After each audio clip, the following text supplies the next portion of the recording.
Now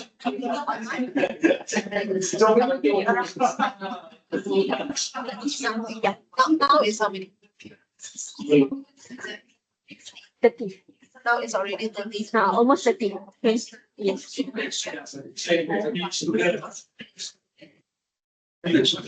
Shall we just?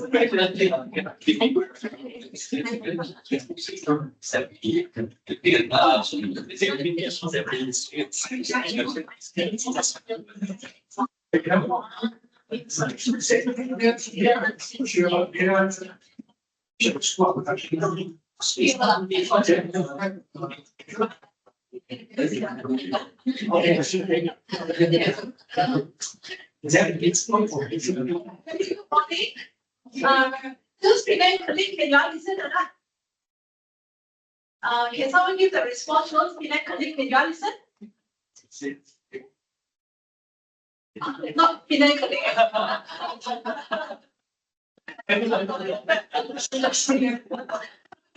Thank you. All right. Okay. Now, a very good morning to everyone. Okay, especially to our esteemed speaker from Ramaya.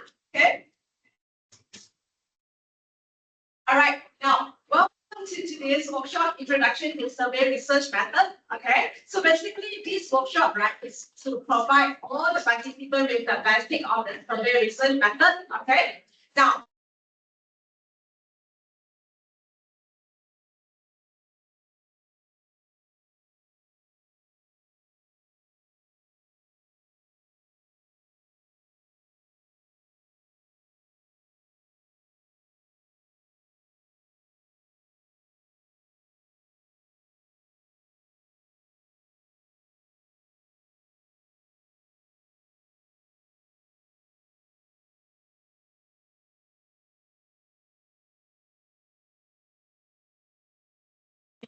system operation management, okay, marketing management, and also OB, okay. And in terms of his research output, right, he has actually won a number of 5 best method awards, and his publication, more than 300 has been article has been published in those top tier journal, okay. So some of them, right, can be in the information and management. All these are top level journal, okay. What level journal? Okay. Okay. So he actually also served as a number of those editorial board. Okay. Now one of his recent recognition is that he was ranked in 2nd position nationally and 37 globally by research.com in business and management field. So for his full profile, you actually can refer to www.ramaya.com. Okay. Now without further ado, let's invite today's speaker from Ramaya.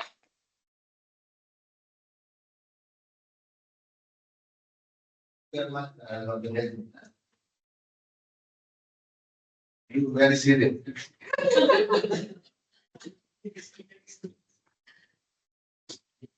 Okay, so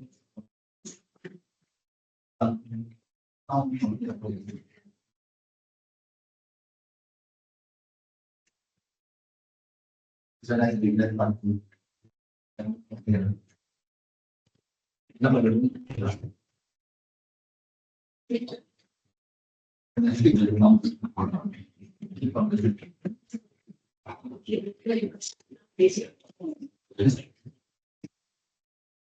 Okay, so the next 2 days we'll be looking at this issue called is a method.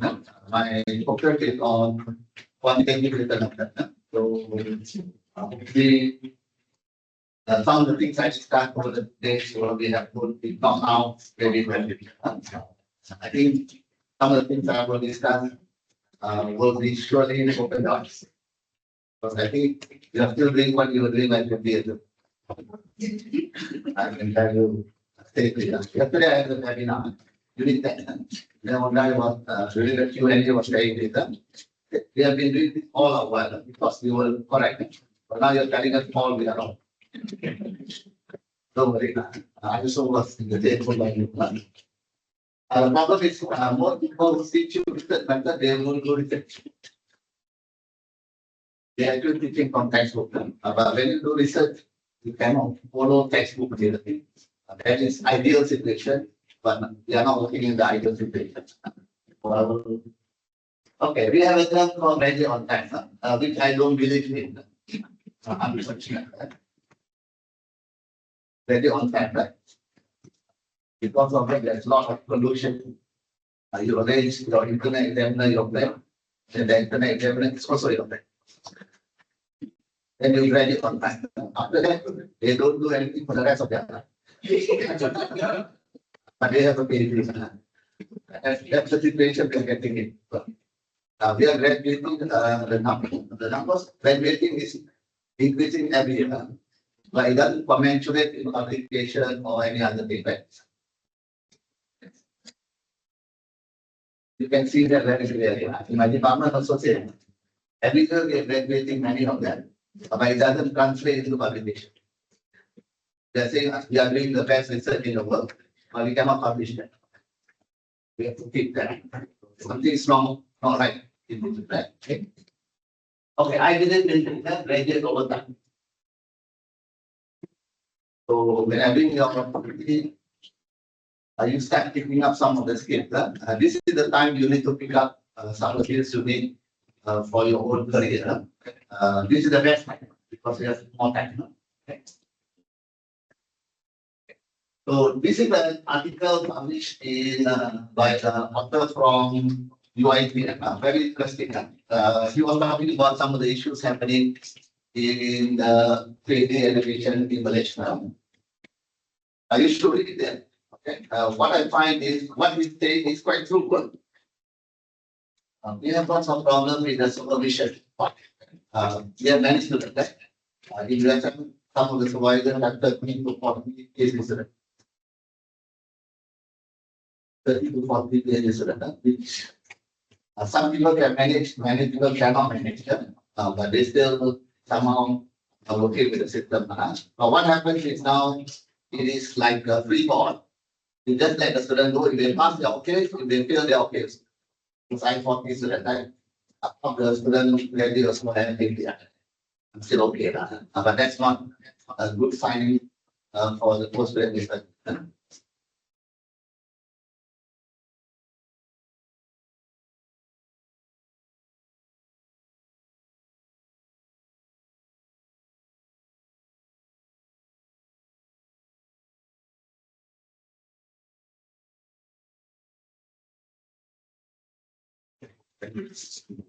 Okay, so these are the three qualities you're supposed to have for success in life by an MIT professor. Quite interesting. The first one is ability to speak. I think most of you should have that.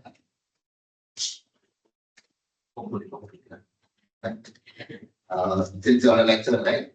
You must be able to speak. And I do my job of being this student. This one also, can you speak or not? We have 600 PhD students in my department. 500 plus are from China. So they don't react at all. They don't react. And that's a good thing.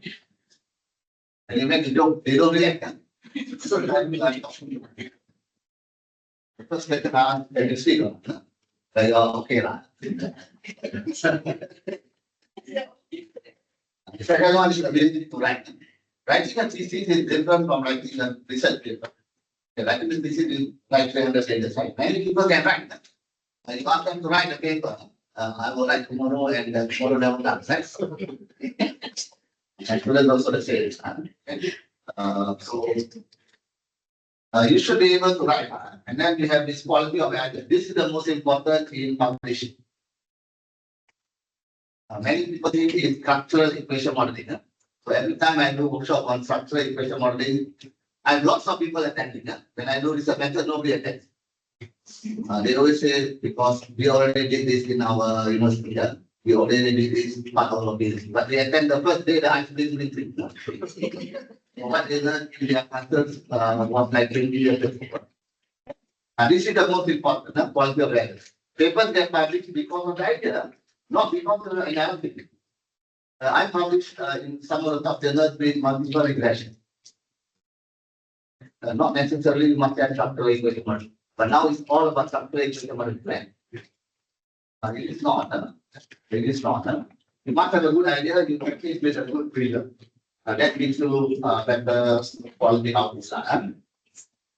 And this is a paper in Nature that talks about philosophy, putting the philosophy back into the doctor of philosophy.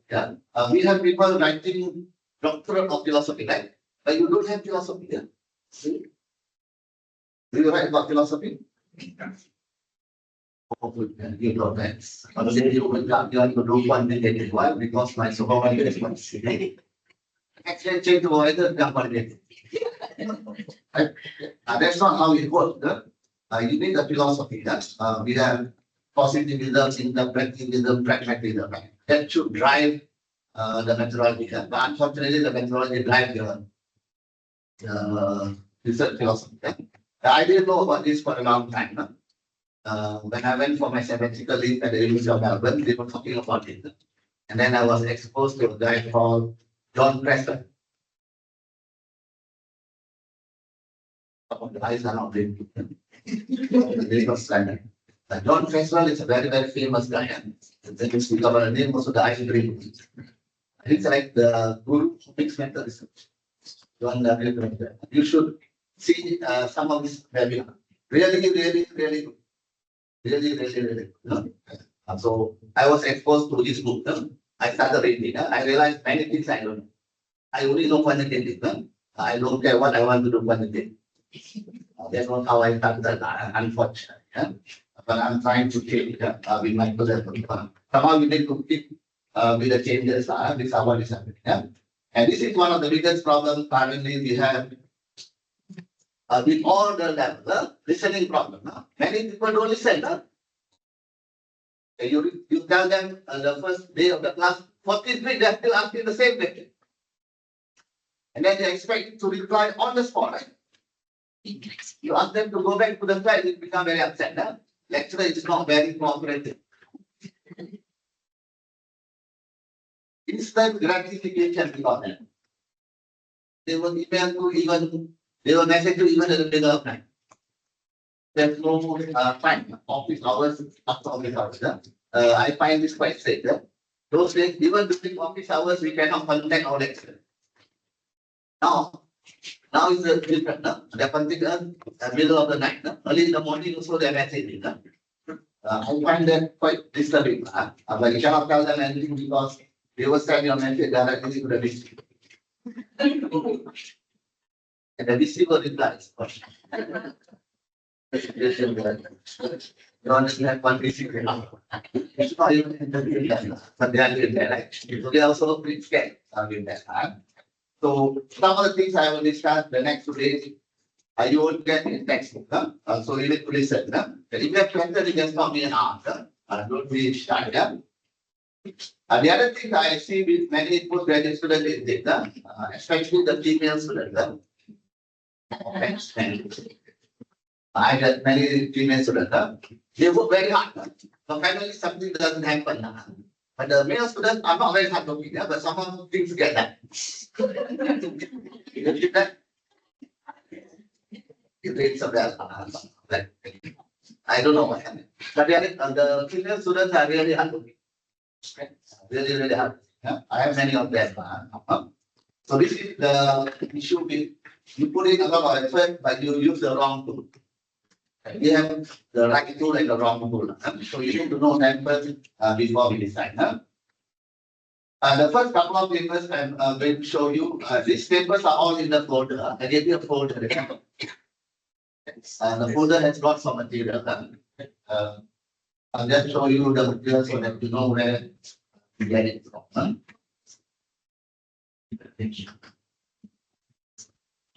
We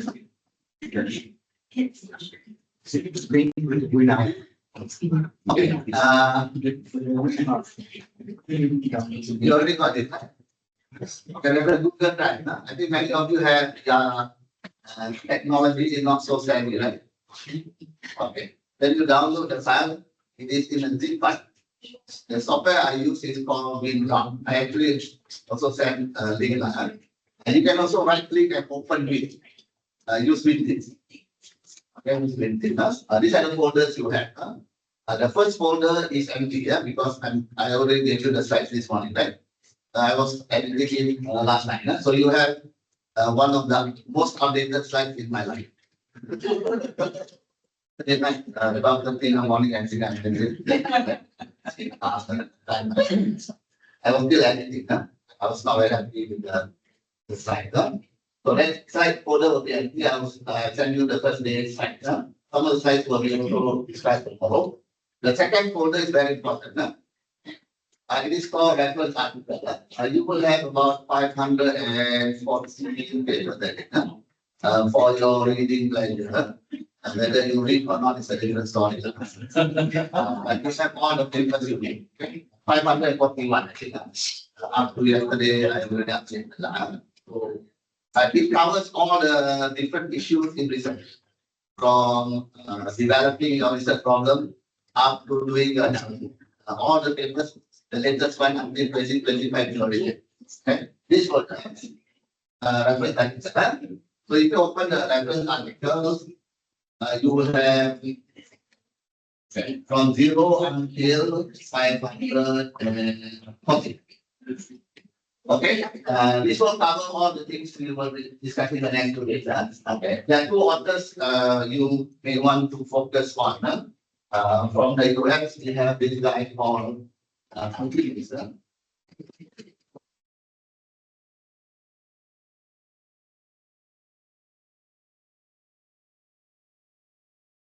this guy.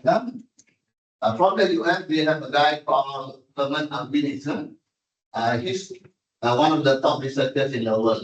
He's actually now the president of Academy of Management. And he writes really excellent papers. Any issue you want, from developing your research model until reporting. So if you cannot read all the papers, since you're very busy people, right? And you can just focus on this guy. So if you don't know how to find, here we have a search, right? Just put Albanese here, they will list you all the Albanese. That's how we find Albanese. In Malaysia, we have this guy called Lin Weng. You know, somebody business, youngest professor in Malaysia. Youngest professor, I think. 30 years old, it was already approved. From 13, they wrote in to Sunday to become the dean like 2 years ago. Very, very young guy. Very, very impressive research record. He has some of the top journals in the world, especially for systematic literature. He has lots of good papers. You can follow it. Okay. So he's now the dean for the business school in Sunday. Okay. So those are the materials you have in the folder called reference article. Then in the folder called indexing data. Do you have a publication requirement if you order it? How many papers?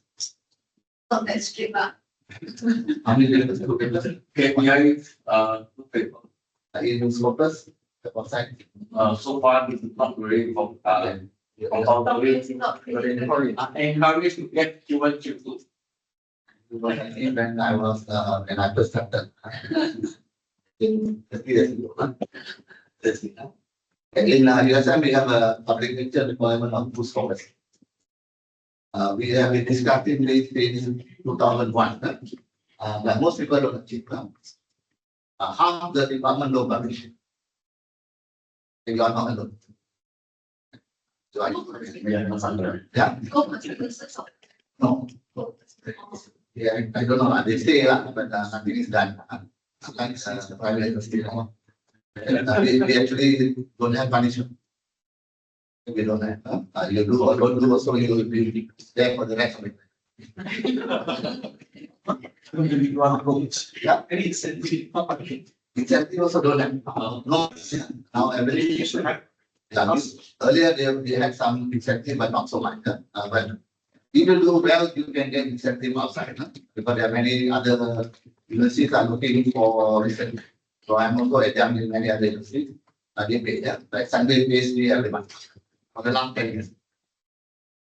I'm examined in Sunday, yeah. I also examined in other universities. When I publish papers with them, they give me some incentive. That also is possible. But USM don't have incentive. I'm actually already retired. I'm taking 80% pay cut. I don't know why I'm staying in USM.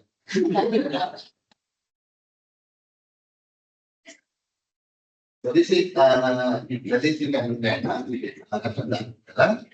Okay, and then we have in the indexing list, we have Scopus and Web of Science. This is like in Malaysia they are considered like the top journal citation and like the Web of Science. Okay. And then we have Scopus and My Science. ERA, I think ERA we have some problems. Soon they will discontinue because in Australia they stopped ERA 2023. They only have ERA 2018. So it's safer to focus on Scopus. Okay. So in Scopus, I have also given you this March 2000, April 2000, March, April 2025 Excel.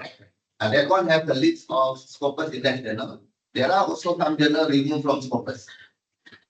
Every 2-3 months they will update. So you need to look at the list before it's updated. Okay. That they will also have another link called recently added to Scopus in March 2025. These are the journals you can try for those who are beginning. Website here. From here, this is the full list. From here to here is specialized list. If you are in management, you can look at this too. If you are in education, social science, information system, I'm in this area. So this one gives you all the list of Web of Science from Q1 to Q2. I already expected them do a nice Excel. So you don't have to go down there. The top one is the full list with the impact factor and the product. Okay.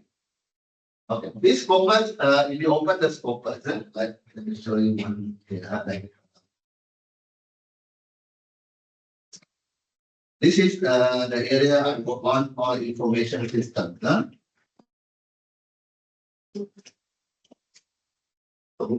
Here they give you this STI and ESTI. ESTI is not counted relationship. Emerging source citation index not counted. So you need to look at SSI. This is the impact factor for 2023. This will change next month. What do you find? For Myra and Myra together, they only count Scopus, Web of Science and ERA at the moment. ESTI is not counted. For like This was the reason. yeah. What's the reason? I think ESTI is like the business model. Because you like Web of Science, right? So they created another index called ESTI. And there's about 8,000 journals in that list. SSTI only 3,000. It is much more difficult to get into SSTI. So in Malaysia, we only count SCI and SSCI. If you still want to play the Q1, Q2 game. Okay. This is the impact factor for 2023. This will change next month. Next month, because every June of the year they will release for now it's 2025, right? They will release the 2024 impact factor next month. So the number can go up, the number can go down. It can go up in the quartile, it can also go down in the quartile. So next month will be the new release. So currently for this area, this is the highest impact factor called International Journal of Information Management. Okay. So you can look at your area. So if you scroll down, you see here, right? This one. This is the Q1 journal, ESTI. In Malaysia, they don't count it. Okay. Even if you publish there, they are not looking at you. But if you put the SSTI, they are okay. Strange.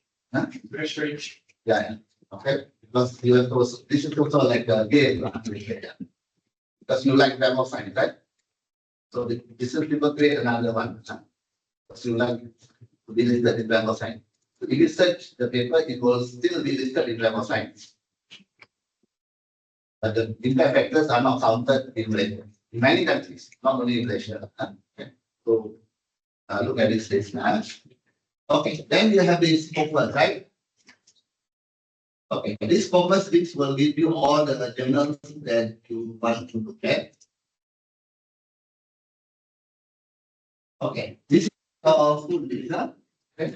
And then we also have a list accepted titles in February and month. Every month we will add on. This is these are new journals accepted into Scopus each month. These journals are much more easier because not many people try them or not many people know them. So if you are beginning out, you can look at this list. Then look at the name of the journal and then try them. The third one is this one. This one you have to be careful. We have a journal called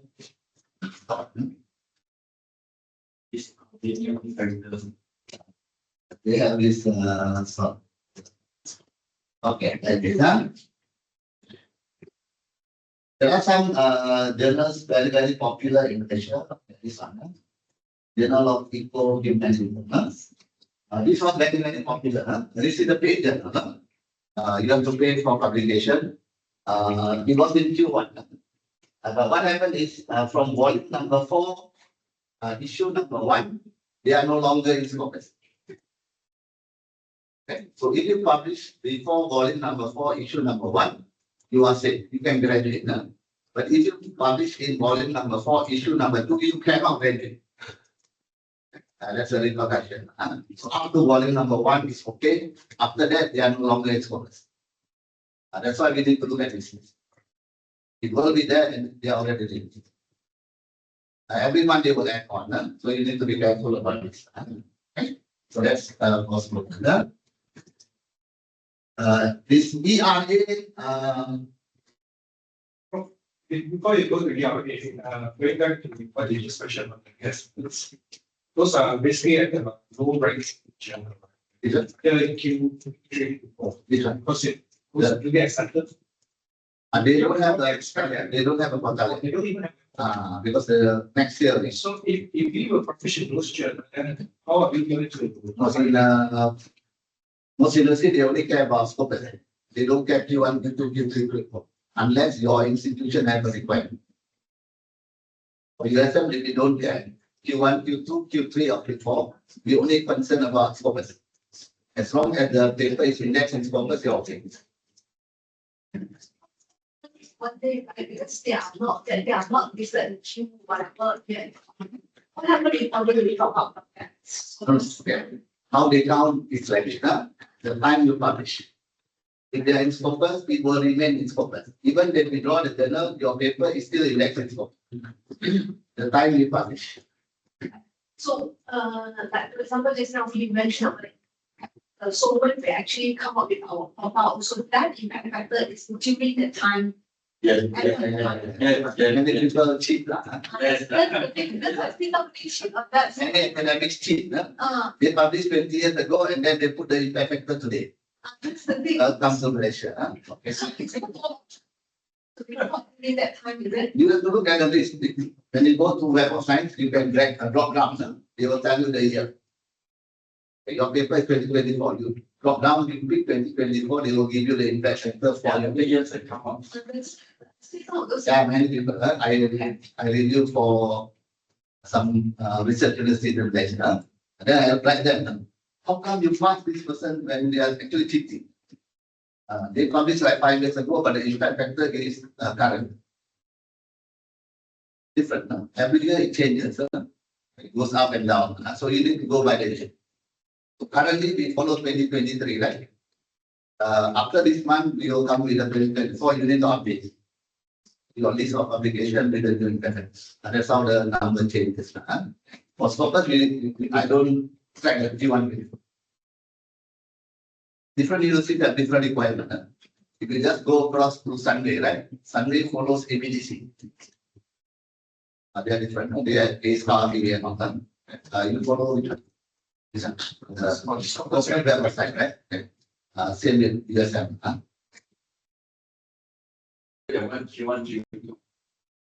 Australia, they go by ABDC, A star, A. Okay, that's a different ball game. Okay. That's a different ball game. They don't follow this. They follow their own this. So that's how you do it. Okay, this ERA, what has happened is in UITM, they already removed this from the graduations from January 1st. From January 1st. After January 1st, it will publish in ERA, you cannot graduate.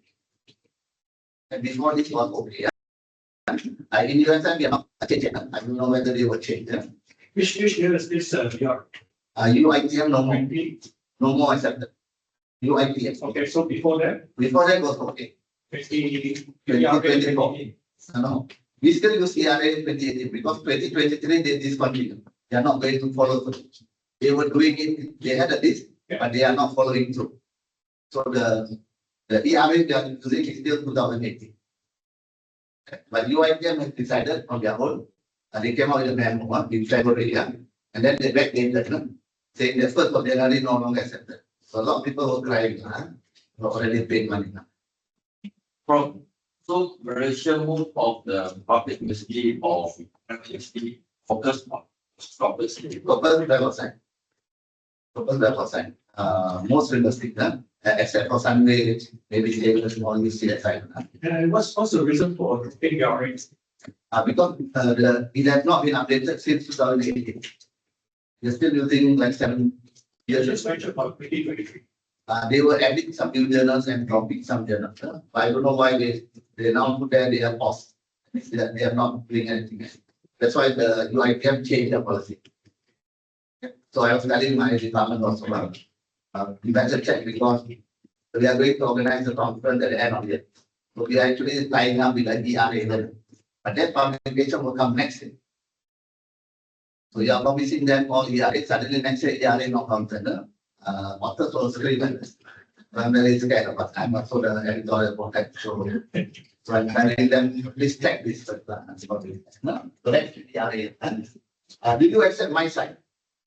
Yes, it is good. Okay, in USM to graduate for PhD, you need one paper in Web of Science focused on ERA, or 2 papers in my side. That's a requirement. So you can try it anyway. And then you have the other list like this. ABS and ABDC, right? That's for different. ABS is for UK, ABDC is Australia. They are different ranking. And our first list is this one. FTSE 50, that is Financial Times Top 50 in the US. They select 50 journals, which are nearly impossible publishing. Nearly impossible. MIS Quarterly Academic of Management Journal, right? If you look at the journal, you have to pay. In the US. We won't survive. The top journal. So that's different data. So these are the lists available for you to look at. Okay, then we have this G power for sample size calculation. I will show you how to use G power. And then we have TC. So what I've done is I put some TC. So you can look at this 0A, B, C, D, and 1, 2, 3, 4. These are the top you can look at. You can look at this thesis, which is quite recent. 0D. 0D, yeah. Okay. This is one of my PhD students who got scholarship from the government, and she's working in the government department. She finished her PhD with 3 Web of Science P1 and 2 Scopus papers, and she's writing the 4th paper in Web of Science. This thesis, you will not see that quality anywhere. In my 36-year career, this is one of the best. She has a lot of things which people are now talking about. We have a term called robustness check. She already has. You may want to refer to 0D. very good, right up for the analysis and so on. Very smart, okay? Okay, so these are the thesis you can refer to. So these are some of the papers I've written over the years. They are organized according to, these are all PLS, and this is regression, this is AMOS. Okay, at the bottom, I have some editorial papers, which are also highly cited. We write papers on moderation, mediation, also variables, sample size that is very highly cited, 1,000 plus citations. Very easy to understand. So we do this every year. So this is the journal that I'm chief editor of called Journal of Applied Structural Equation Modeling. It's a Q1 journal. No need to pay. No need to pay. Anything related to structural equation modeling, AMOS, PLS, whatever. So that's the journal getting size.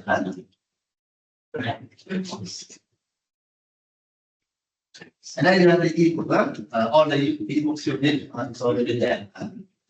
One of the good book you can read is this by Aquinas. This is a 2024 publication, very good. Aquinas. Here's a very good book. My favorite is Sekaran and Botti. Sekaran and Botti. You always say Sekaran, right? Full name is Umar Sekaran. The Sekaran is the father. You're writing wrong, you're writing the wrong person. The full name is Umar Sekaran. So it's become Sekaran Yoga. The Sekaran is the father. She's already passed away, but that's a really good book for you to read. For undergraduate, I use this book for Schindler. Earlier was Cooper and Schindler, but now it's Schindler. Okay. But you also have Saunders, right? Quite a good Saunders. Okay. Here also has a book on business research. For mixed method, they have Freswell, and then they have qualitative, quantitative, another book that is also good to see. Freswell has many books. They are on mixed method. So we also have other books folder, which are related to analysis. We have to do structural equation modeling on West. Some BDC. Okay, I also have given some examples of questionnaire, cover letter, research proposal, you can get. I usually like my students to prepare their questionnaire according to my format. So what I do is I give them sample questionnaire. So it doesn't matter undergraduate or master's or a PhD. They must have a questionnaire, something like that. For PhD, what I require is once they take the item at the bottom, I want them to put the source. Where they take it from. I will go and pick. Because many places students have problem copying and pasting. And when they copy and paste, the item changes. You see that? There is an item very different from the item they pasted. So they copy the wrong pasted item. We can see when you read the item, the English not so good, right? That only tells me they didn't copy and paste correctly. Most of the good questionnaire English already good. No need to change anything. But in the chapter 3, they can adapt, adapt, and also take some changes. So what are the changes you do? Many people don't tell. That's a danger. Sometimes you change until the item you cannot even recognize. I usually like them to put side by side. Original and the change. Original and the change. Then you can see the change. Okay. What I not get. So they can copy it and put in the item. I will check the original instruments. Okay. And that's how I work. So that's it. Then there are some other folders you can look at. So those kind of materials you have for your. So when I put this down, right, it's already in the folder called reference article. So no need to take photograph, okay? Every time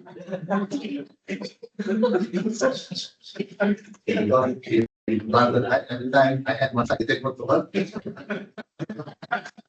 already the side. No need to take photo. You take photo, so you're not going to read, right? They're taking photograph of you. No. It's already there. Every time I do webinar, start of the webinar, they ask, can you share the slide? Hello, you came to listen to the webinar, not the slide.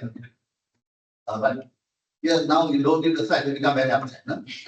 The message is not asking about what you talk about. No? Where is the slide? Where is the slide? Slide is already there for the full slide. No? Some pictures I remove on there. So this paper by Chang talks about the changes in written. If I look at my paper written 10 years ago, I laugh at myself. How did I write a paper like that was 10 years ago? So things change over time. This is a very good paper for you to refer to about changes in written. We have names like Haman, we have Darren and Kenny, we have one and another, but they have cited them in 1980s, they're okay. But now it's 2025, right? You still citing Darren and Kenny. We have more recent paper like Aquis, right? Preacher and Casey. There are some changes. Usually citing the more recent, especially for methodology. There's lots of changes. So we need to look at that now. Here it says authors must of course give credit where credit is due.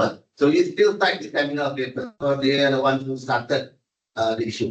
So but we have to move on to the new one. So this is the reason. Can you see it? The essence of science lies in the collective quest towards continuous progress. In terms of methodology, this means we need to strive for stronger input. So now we no longer have this. Are you still following this?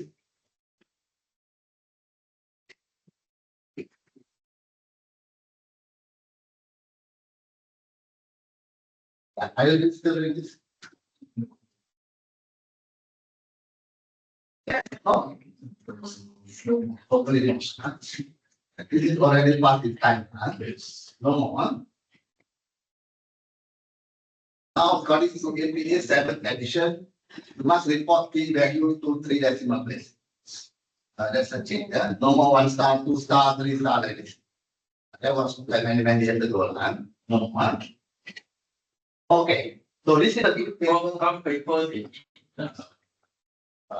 show the deep with distributed interval. I don't need to show all the value. That's a change now. You have to report P value, you have to report confidence interval. Now we have another term called effect size. Effect size. So those are changes happening. This is a very good paper for you to refer to on use of theory. I see lots of people misusing theory. They use the wrong theory. And this is happening a lot. But the examiners are also equally as bad. They still pass that. Many examiners pass students, they don't even understand the theory also. And the papers get published. And then you refer to them. So the problem becomes bigger and bigger. So you have to be careful. This is a good paper because if you see the title that is classic like this, they are calling you, he's calling you stupid. So that you read that. It says, you need theory to explain credit and influence. So that's why we need to read this paper. I was telling you, this guy has very good papers. I mean, he writes very well. That is that. Okay, another paper now more recently is about the use of theory. So what is happening now is we have come to a state that our methodological is very good, but we use the wrong theory. Method and the theory must match. Then only have good output. So this is something about it. When I first started my career, I was not into research. I never had to do research. This is you see the publishing system in the slightly or here. Right? You ask, you say publish means you say what is published, right? You got there. I was there like 35 years ago. Then we started to look at publish or publish, then publish in high impact journals or publish. Now I'm in situation. Publish frequently in high impact journals and maybe you won't publish. There is now kind of perspective. It's said you have to be busy with that. So English alone does not. I get hired in London because of that. They keep me for the citation. I have 10,000 citation again. 10,000 again. So they keep me because of that. No more number of papers. Now they are moving to citation. Those are the things. So we are actually currently here in USA. You are still here, huh? So you are still a long way to go, huh? On the, yeah. Okay, when I started in USM, it was in 1984. I actually joined USM in 1984. I come from Johor, English College. Okay. From 77 to 83, I was in English College. 1984, we applied for university. Those days, we have 5 choices. We have to make 5 choices. Number 1 is university life, right? Everybody wants to go to university life, right? Those days. Now no more. And we have to advance.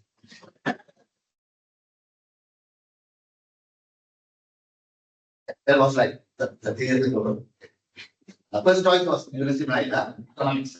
Second choice was UUM economics. Third choice was UPM economics. Fourth choice was Bachelor of Social Sciences, major economics. I got the fourth choice. So I was thinking very hard whether I should travel to Penang. At that time, I was an active sportsman. I already got a job in Maybank. But my teacher came to visit me and told me you should go to university. He said, you play sports, you won't last very long. After you finish your sports, the bank will no longer be interested. Because your career progression is not that. I had state era, there was a guy called Nordin Jati, 400 meter runner. He was like the office boy for the rest of his life. From the time he started until he retired. But he had the SEA Games gold medal. That's Malaysia. So luckily I followed my teacher's advice. So I went to USM, and I was supposed to do Bachelor of Social Sciences, major economics. Okay. But I had a classmate from a different class who joined me here. He applied to change from social science to management. And then he told me, if I get changed, you don't have to try. So I also pulled up a form. So I changed to management. Bachelor of Management, first Bachelor. I follow my friend. Okay, and then I did accounting finance. So my first degree is accounting finance. And then finished my degree, 88 graduated. 88, we have a big recession. I went for interview everywhere. Most of them are interested in fresh graduates because we have people who are laid off, so they can take them. So from 88 to 1990, I was doing a lot of part-time jobs. My first job was parking attendant. Parking attendant. Okay, I was writing the bill for Majlis Perbandaran, Pulau Pinang. 309 ringgit my pay, my first salary. After finishing my first degree. And then after 6 months, I got a job as research assistant, 625 ringgit. After 1 year, I got another post research officer, 1,000 ringgit. That's how I progressed. Okay. So I was in USM from 88. After I joined USM was in 1990. From the time 1988 to 1990, I went to interview with USM 8 times. 8 times, before I got my first job as a tutor. Every time I go, the same person interview me.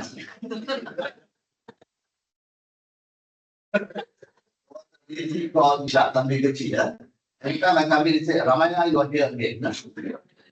But they didn't give me a job. This is government problem. Government universities are all like that. If they want to, they'll take you without anything. But if they want to, they will ask you some question and then get thank you very much. So 7 times, the same person interviewed me.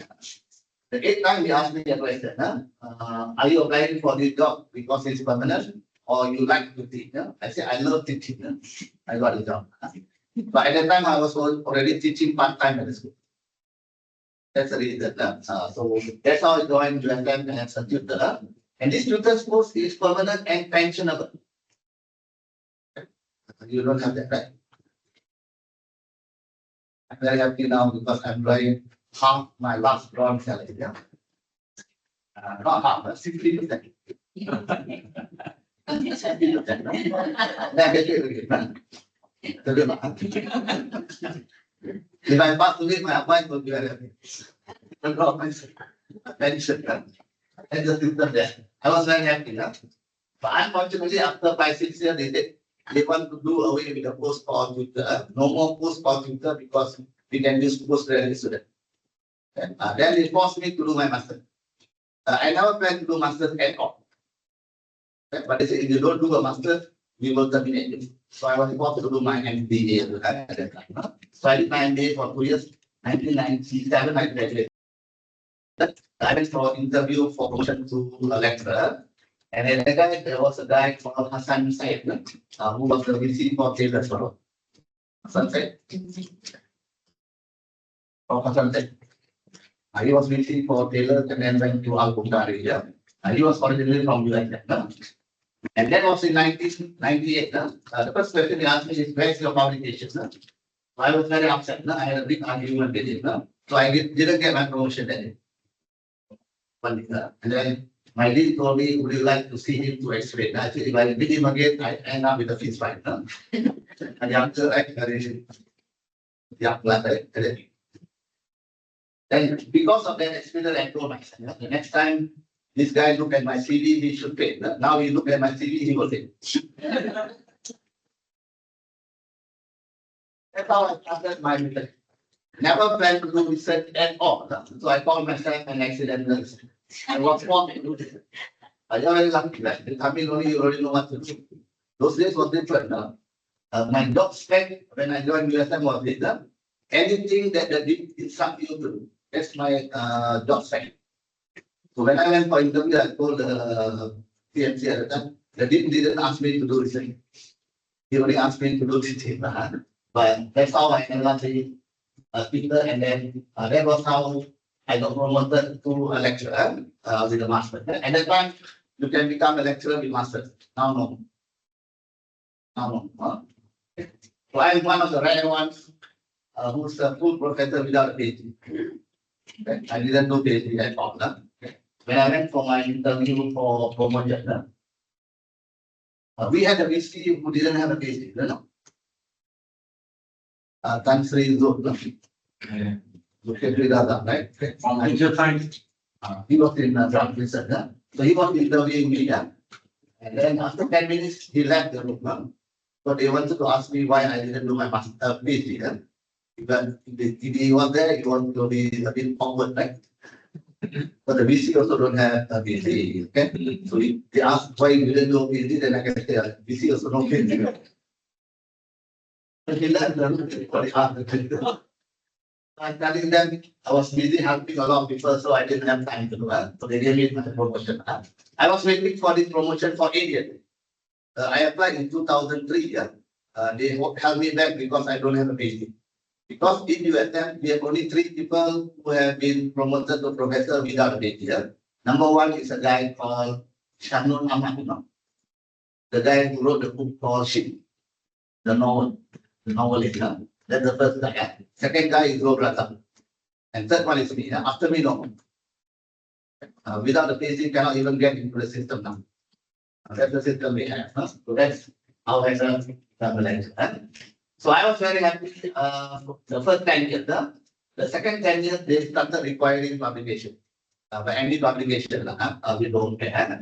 So I was in our department from 2000 to 2007. And 2000, I was on probation. We have a probation system for 3 years, from 98 to 2001. By 2000, I already became a head of the department because my previous head of department actually wrote a letter to the VC to request. A government order is if you're on probation, you cannot hold position. And that's a government order. Okay. So that's how I became head of department from 2000 to 2007. And then the deal changed, and then they also changed me because the deal was a guy who was very difficult to defend his position. So anything you ask, he become very upset.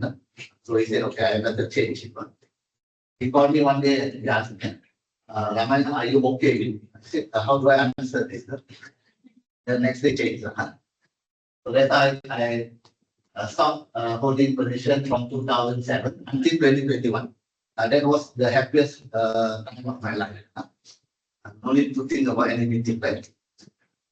Everybody's problem is your problem, not only your problem. So that was not good. Huh? And then I applied for associate professor. I got it in 2003. Yeah? From 2005, I've been applying for professor. I only got my professorship in 2011, after 8 years. Okay. I updated my CV 4 times. Every 2 years, before I finally got my full professorship in 2011. And in 2013, I became deputy dean for 3 years. After 2015, they removed me because they said students are very scared of you. They remove you so that more people will come.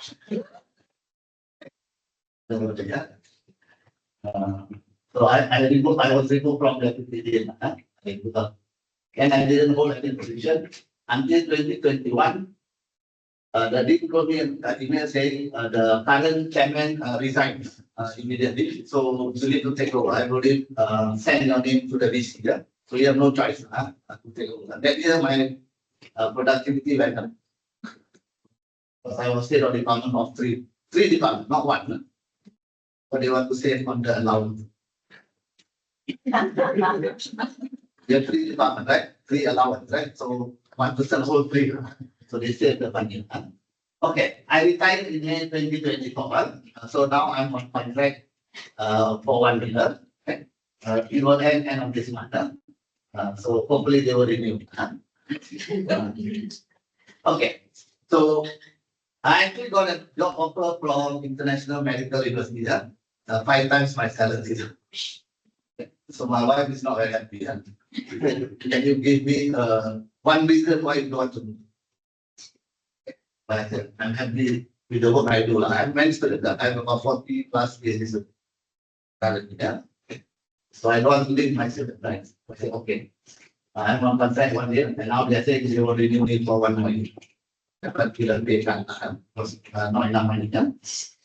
Okay. Okay. So that's how I ended up being a full professor in the same department I started my career. Okay. So because of that 1998 interview, right? I started to do research. But along the way, what happened is I started attending workshop with people you cite in your literature. This guy, the first workshop I attended was with this guy called David Penny. You know the name, right? Baron and Kenny. Baron and Kenny 1986, right? And that's the paper you signed. I had lunch with him. There is a workshop I attended in 2008. Up to 2008, I don't know what is structural equation was. I only used SPSS. I thought I can survive until I retired. But what happened was in 2006, 2007, many of the papers I submitted to the journal get written. They said, can you read and write using SPSS? And that was the signal. So I was looking for a workshop like that. Suddenly I saw David Penny, the guy I was citing a lot, right?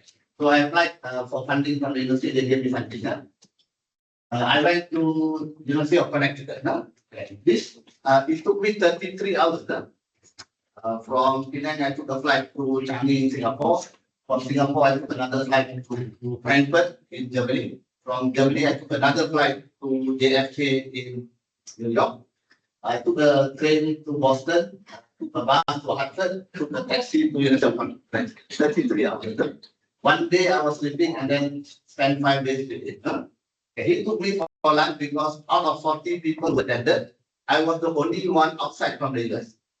39 people were all from US. So that's why I got special treatment. Yeah, workshops, don't have lunch as well.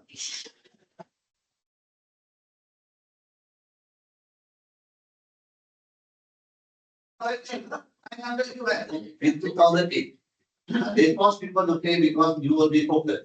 People who come will come early and go back late because you're already paying my money. That's the system there. So he took me for lunch because I was the only one outside from US. So he took me around. So during the lunch, I asked him, if I invite you to Malaysia, will you come? This reply is, I'm an old man. The JD will kill me. 33 hours, right? But he has not come to this part of the world, he has not come. So that was my first workshop on structural equation modeling in 2008. This is a software called E1. How many of you have used M1? That's a very good software to learn first, because that gives you a grounding of any other structural equation modeling. So this was E1. And then I started meeting this guy. This is a guy who's like everywhere, right? Hair and all. He has no more hair. He's now a good friend. So I started meeting him in 2012. He was doing a workshop on structural equation modeling using EMOS. But now he's a big name for PLS. Smart PLS, right? He's a big name. So interesting guy. You should meet him. Very easy to talk to. No power distance. Like it.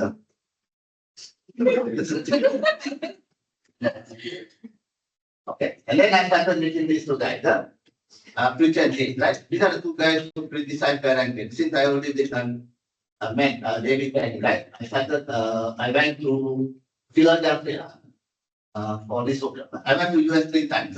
I don't think so. I want to go back again. The journey is terrible. So this is Andrew Hayes. How many of you are aware of this process?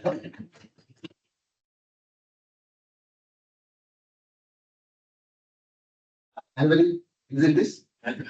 Okay. This is an add-on to SPSS for analyzing more advanced models, right? Moderated mediation. But now we can also do this directly in Smart PLS forms. They have already integrated. So this is the guy who developed the process macro. This guy called Christopher Brick, he does structure. You see the contrast, right? On the left and the right. Can you see the contrast? On the left is very formal, right? On the right is very informal. This is how it comes to the workshop every day. 1,659 US workshop fees. And it comes to the workshop every day. This is called Pagoda Vision. It comes like that, and composed the need that. That's how it comes to the workshop. But when he starts speaking, he's very fiery. He walk around, everybody follow.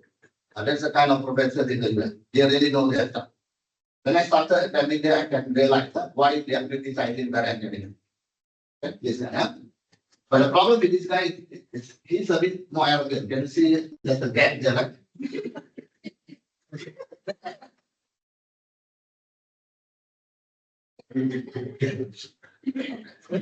So you can see that this guy. This guy I'm meeting for the first time, very friendly, right? Like a good friend, right?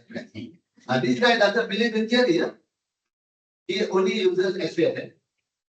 This guy believes in theory. He does structural equation modeling. Okay? So, and I asked Andrew Hayes, when we do SPSS, we take averages, right? Is that a problem? His reply to me is, I don't care. I'm still publishing the top journals in the world. Very arrogant, right? But it's correct. He's saying it's not the analysis, your idea. Okay? This guy was, Christopher Bridger was telling me, I don't know how I work with this guy. The guy doesn't believe in theory, he believes in theory, right? But he writes papers to get very well. That's the technical role. So, and then I started attending workshop with these two guys. Now everybody wants to use Smart PLS, right? Everybody and anybody. I started speaking this up in 2011. That was the first workshop I attended in Hamburg. So I met these two guys, Ringler and Hensel. But now Hensel is no longer with them. He has already left the team. So now Ringler works with a guy called Sasek. That's how they work. So this 2011 workshop, I started attending because I had a PhD student from India who was using Smart PLS in 2011. So I didn't know what was Smart PLS. So I said, I got to go and learn because, well, this Indian guy was fun. So that's how I picked up this software. After a while, this software is very, very easy to use. How many of you have used it?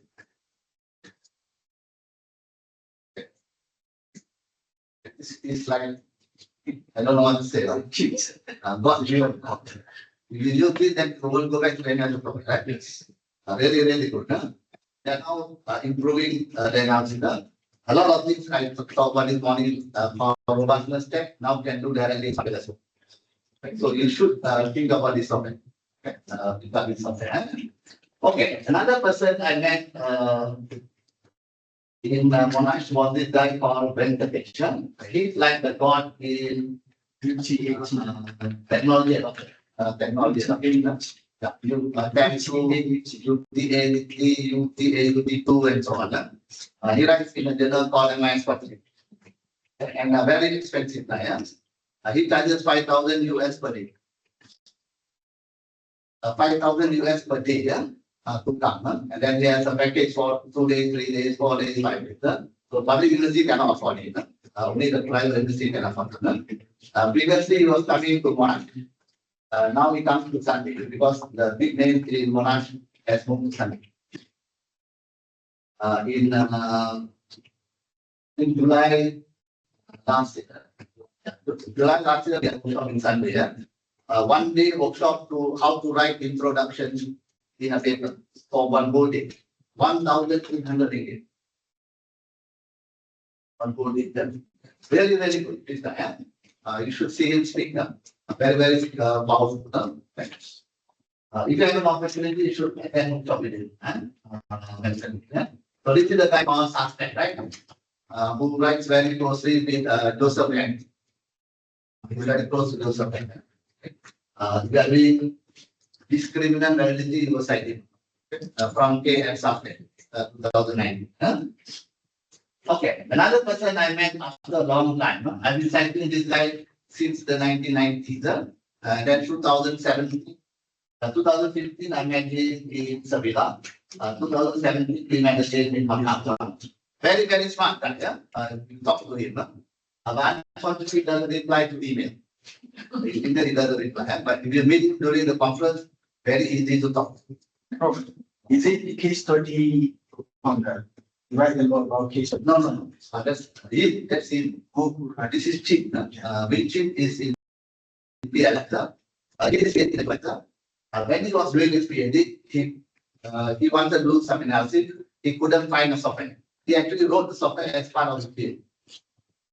That's how smart the guy is. But unfortunately, the software he didn't develop further. It is called PLS Ground. But many of the techniques were developed by this guy called Win. Okay. This guy called Nightcock. He's actually developed for the software called WAP. Somebody of you are familiar. WAP, very powerful, but not very user friendly. Okay? So he's very helpful on the Facebook. Anything you post, he will reply. So if you have any problem, you can actually write it. This guy is also very good in WAP. His name is Mustafa Rasuli Manisha. He was a PhD student in Australia. Now he's in Edinburgh. Very smart guy. He did his PhD in housing, building, and planning, town planning. But now he's a big name in tourism. So if you are in tourism, you might watch that book. He's associated with many tourism there. Okay, another person that I met is this guy called Peter Sanders. In public university, we have a sabbatical. We have sabbatical. How many years? Maximum is 1 year. Yeah. After how many years after this? Basically, don't have. Depends on the application. Application and at work. Okay. In USM, we have a sabbatical every 3 years or 5 years. 3 years, you get 5 months off. After 5 years, you get 9 months off. Salary is full. Okay. Then you can go anywhere you want to. No need to do teaching. But salary you will get full. Previously, they had some allowance. After a while, they stopped. I took my first sabbatical leave after 21 years. When I took my first sabbatical leave, I realized how stupid I was. Because I missed 4 sabbaticals. Because you always think if you leave the department, your department will collapse. If you leave and see that, tomorrow they will replace it.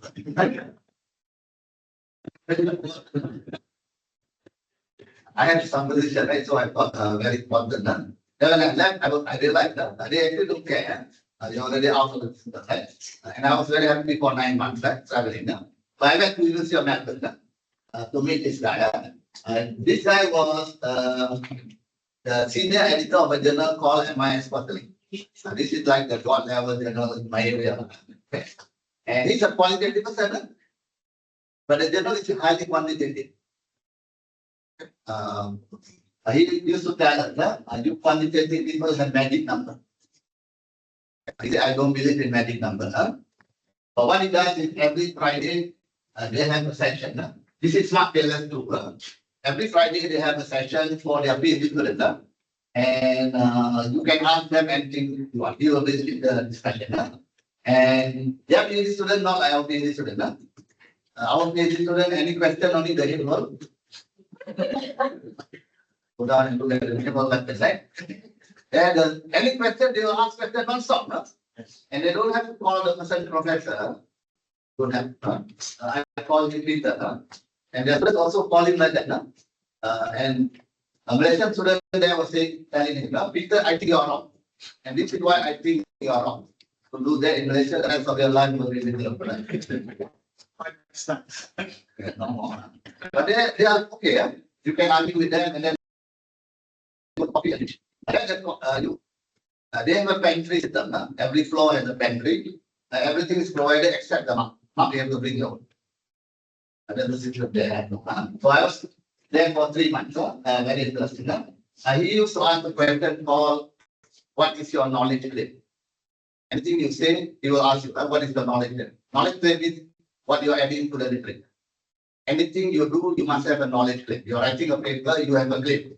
You are writing a thesis, you have a claim, right? What is the claim? You have to identify. Yeah.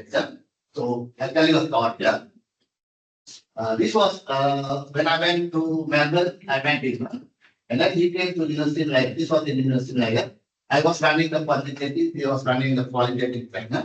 As usual, many Malaysian students, when they see a white person, right, they get very excited, right? They're still colonized by them. You think they are better than the dark skin person.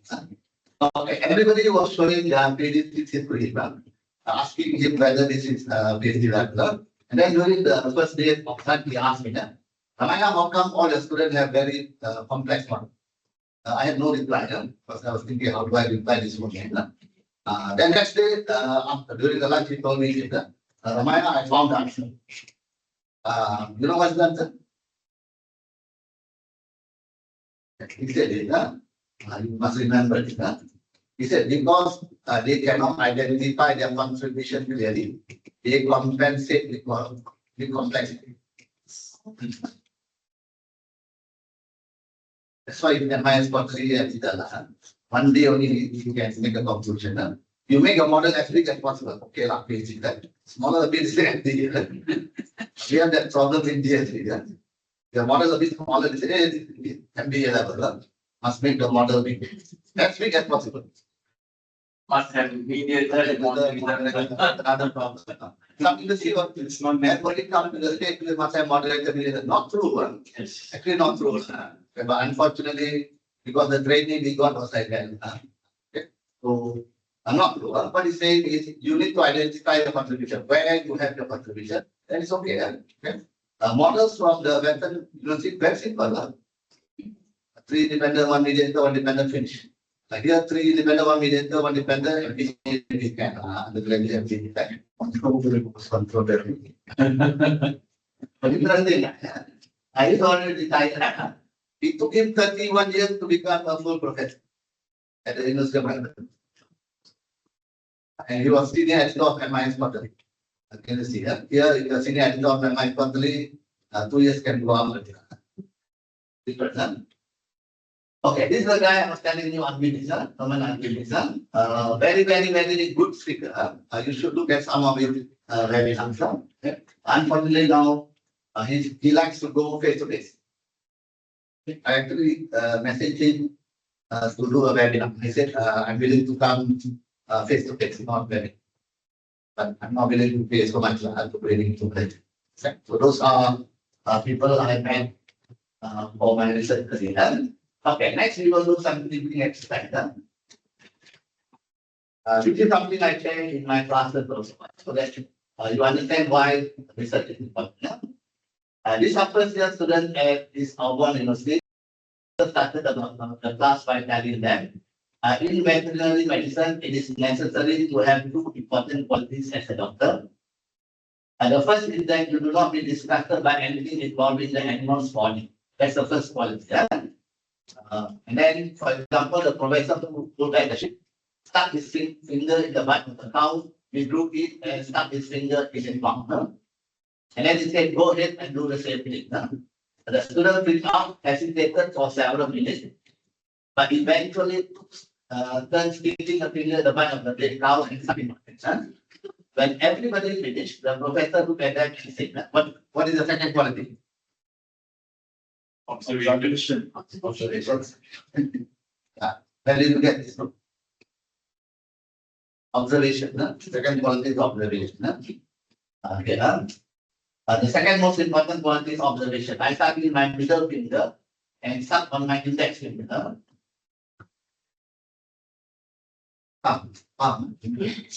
My God, I thought my China student, they don't understand. So the one is stuck on this finger. Okay, this finger was the one you stuck, but it's stuck on this finger. You start this one and you start on this one. That's what I'm saying. Now, learn to pay attention. Life is tough, but it's even tougher when I'm looking. For research, observation is very important.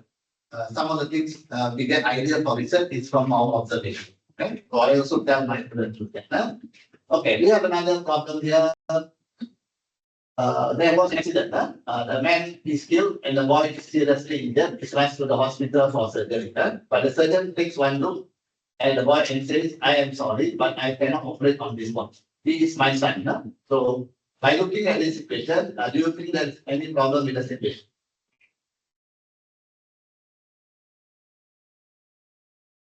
Or there is a problem? Okay. What is the answer? Father is already killed. Continue. So who is the father? Does he have two fathers? Yeah, that's the first step, right? Because of it, you know, it's the called surgeon.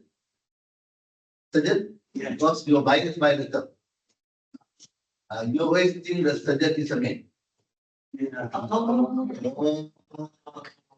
I have 300 in my class, none of them can guess. We always think surgeon must be a male. That's why we are thinking about how come there's two parts. The surgeon is actually the mother. No problem. And this is where we are clouded by the way we are brought up. The values that we have. Research cannot. Quantitative research cannot. That's it. Okay, the third situation is you have to make a choice. A group of children were playing near two railway tracks. One child is playing on the disused track. Now the train is coming. You need to make a choice whether to let the train go or divert the train. Okay. Now, what is your choice? There's no more third option. Stopping the train or cannot. You have to decide. Let the train go or divert the train. Yeah. One child is playing on the disused track. Many child is playing on the live track. Now the train is coming. You have to let it go or you have to divert the train.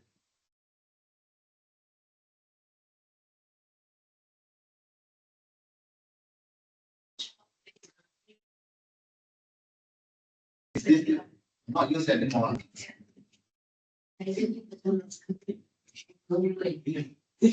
problem. If you have only two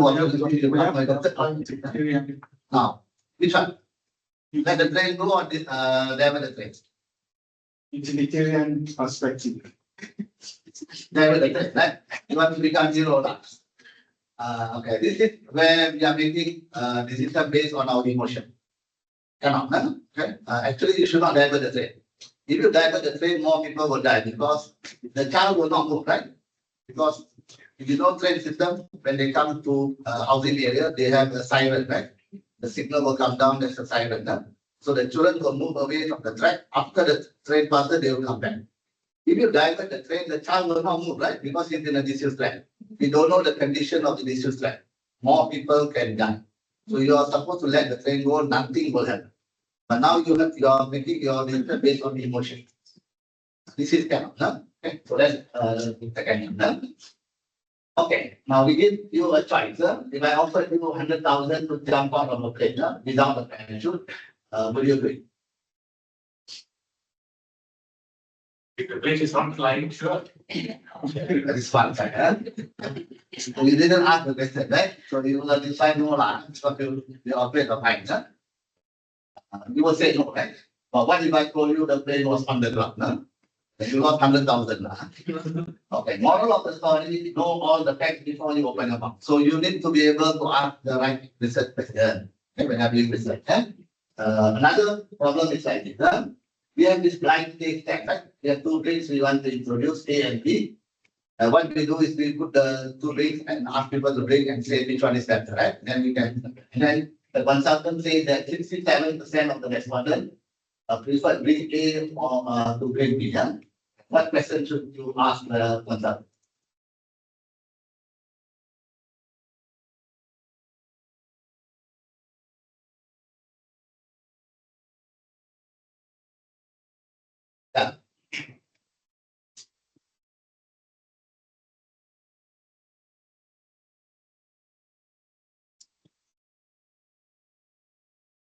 Question. You will accept this conclusion? Yeah, first impression is very important. Yeah, but what question will you ask before you decide?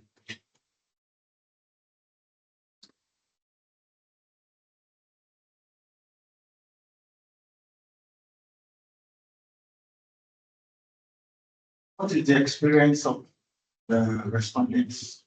They already say they like A or B. How to drinking the A? Probably as used to drinking that. That's why they're more familiar with that. But still, still this blind test, right?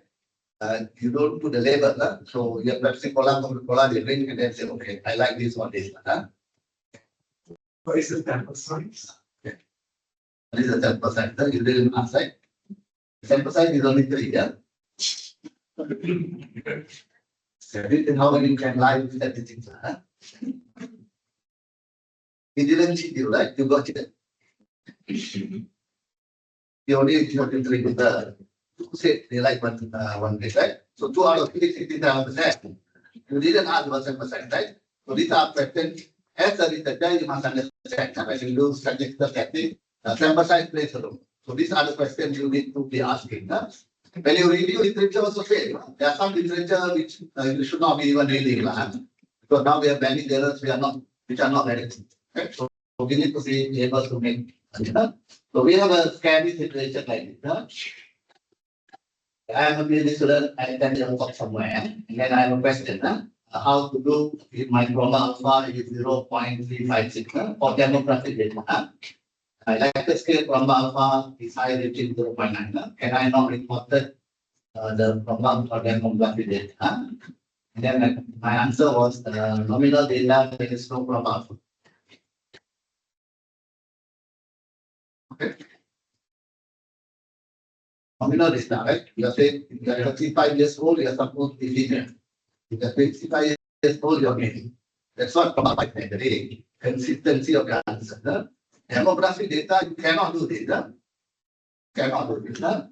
Then she said data or thank you for that because the disease I refer to in university like top 100 universities.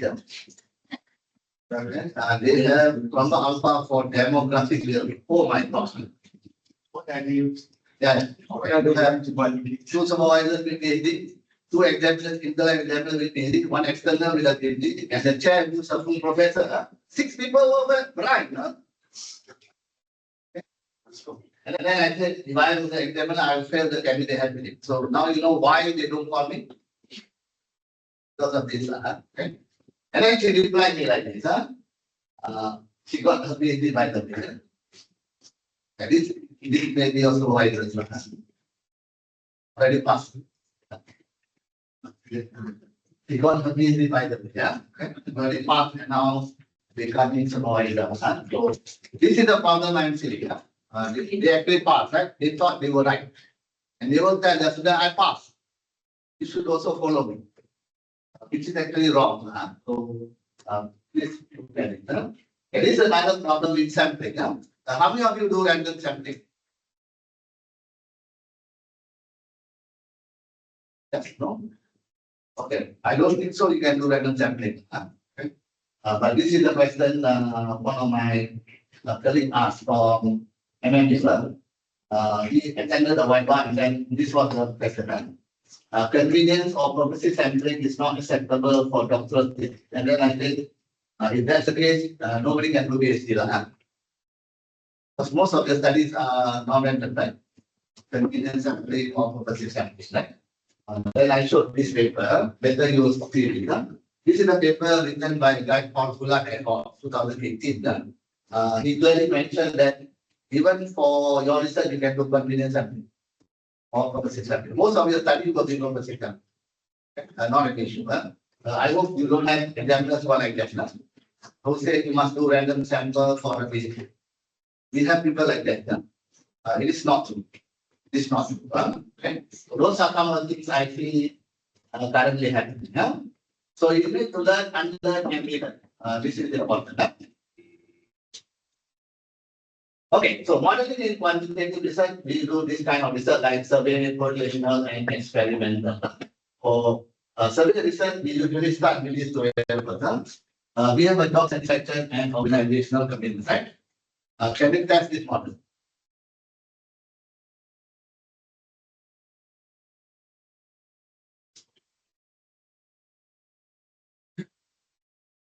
Don't stand on, Yes, we can. cannot. That's it, that's. Cannot. And then, It fail, Cannot. Cannot test, okay? Cannot test, Cannot test, why? Okay, this happened in chapter number 2. Chapter number 2 is theoretical. Theoretical, you say based on the theory, I have this concept in my mind, and I have another concept in my mind. These two are related based on the theory. You cannot test this yet. You cannot test this yet. You need to bring them to an empirical level. This happened in chapter number 3. Chapter number 3. Correct? Okay. So I want to measure it, right? Okay, but what I actually measure is this item, right? This item. So between these two, there will be a gap, right? This is what you want to measure. This is what you actually measure. Right? Here there's a gap, right? What is this gap called?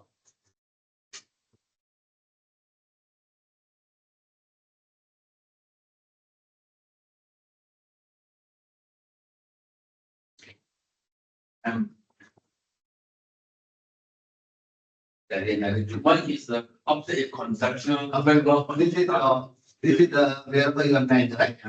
But what you actually measure is here. Okay, you measure that. So between this is what you want to measure. This is what you actually measure, right? There's a gap here, right? What is this gap called?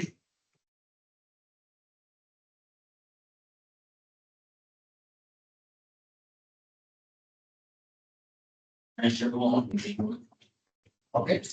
But you do this all the time, right? Yeah. But you don't understand what they're doing. They call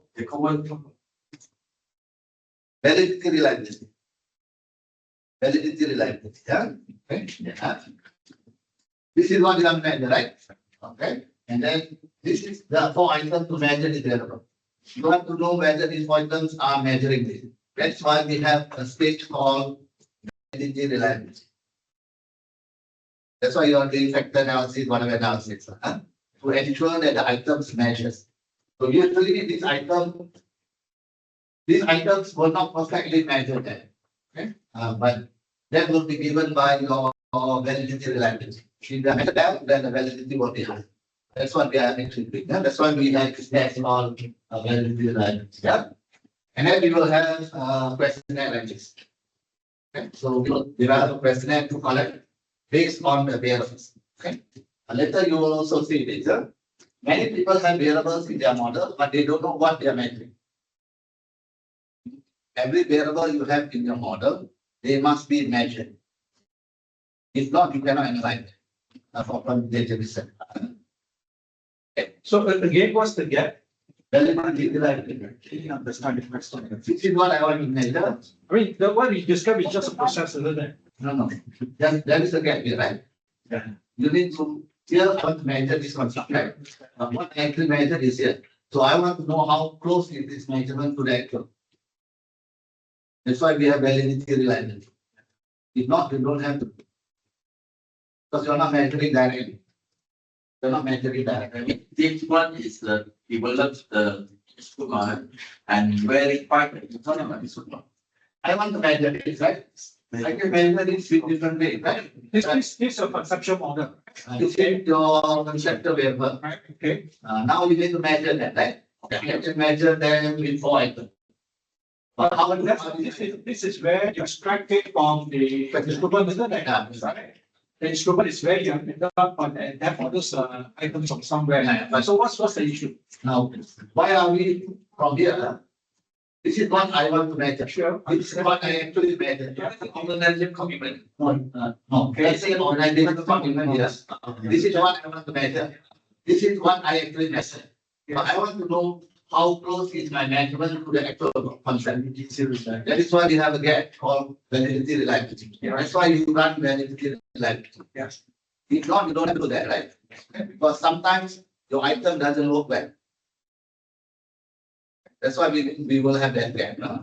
And that's why we like to run. So that's why we run pre-test or final test and to verify it before. No. That's right to say. Okay, like that. This is what you collect, right? But how do you know this items are actually measured in consent, right? And that's why we have a stage called validity reliability. All PhD students will do this, but they don't understand why they are failing. What you are doing before data collection, they are called pre-test. Expert validation, whatever you do, right? But here, after we collect the data, we still run factor analysis, reliability analysis. But even before that, we also do it pilot as well. And that's what it is. I think is to validate from the model. You don't validate, huh? You are just accepting the item, no? Because to do validation, we need a bigger sample size, which you cannot do at the pilot testing. Cannot, no? Cannot, right? You only do reliability, yeah? I don't believe in reliability anyway, yeah? So reliability also dependent on sample size. So, different things, huh? Okay. Before you send this questionnaire out, you do a lot of tests, right? Expert validity, whatever, huh? And finally, later you delete many items also, right? Happily, right? Yeah. Happily, yeah? 4 items, you delete 2 items. I have done pilot test, I have done this test, I have done that test. What did you do? You didn't do anything. This is the communication. If you have done the first stage well, you don't delete so many items. But you see many PhD students delete until no item there, right? We also do that. But that's already a problem, right? And this is the problem. Why you delete the item is because your respondent didn't understand the question well. The wording of the question. That is the reason why you delete the item. And not 1, 2 respondents. Many respondents didn't understand the question. That is why the item didn't work well in the factory. There's only just one of the value return, right? Yeah. What you just mentioned, in terms of the understanding part, is just one of the value return. Why you have all those issues that relates to probably low factor loading, cross factor loading, and so on and so forth. Most of the time it's understanding. I mean, misunderstanding is only one of the manufacturers. Yeah, no, I totally agree. I think it's That's the reason why we are doing the commission from here to this. Okay. Okay, then we have this stage called data quality, right? After we collect the data, you can read this paper. What I see now is many students don't understand how to do screening data, cleaning data, and so on. What they do is they collect the data, they put into smart data, and something will come out, and then the software becomes too smart. We have other things we considered during the SPSS era, remember? Data entry, then data screening, data cleaning, data recording, data, whatever. But now many people don't even know that status. Google form has created shortcuts.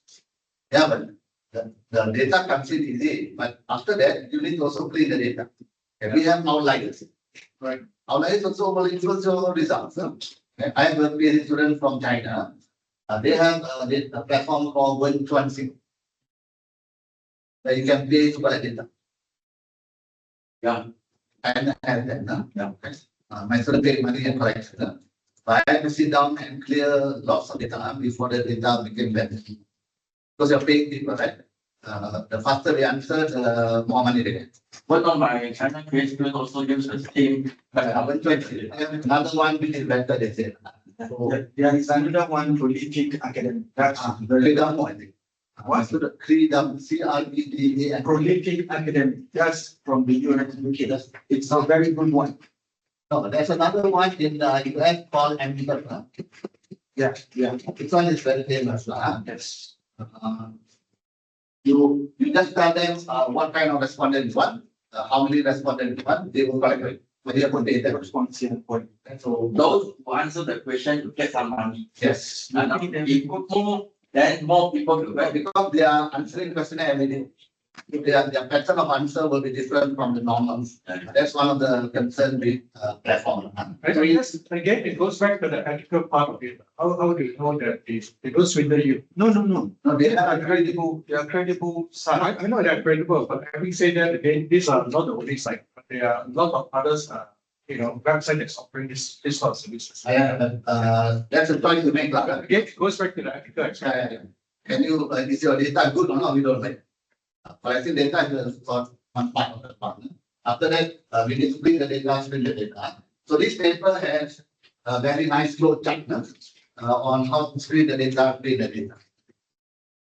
Okay, sir. See the step 1, step 2, step 3, step 4. Very nice flow chart that you can follow from the time you collect your data and then screening your data and so on.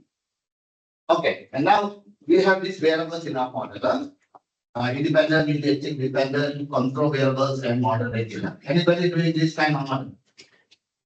Arrow pointer here. Moderated moderation. Okay. That is surprising. Most people don't do it. This one also we can understand that. Yeah. So we have the independent, mediator, dependent, right? We have a moderator here. Okay, if you have a model like this, then the model becomes moderated mediation. Because we have mediation and moderation in the same model. But if you just stop here, you have only moderation. Right? If you don't have this, it's mediation, correct? But now you have moderation and mediation. For this kind of model, you need another step for moderated mediation. So all those one is this control variables later we will discuss. This depends on your area of study. Yeah? In some areas of study, they have some control variables. You can add in. Do you have a break?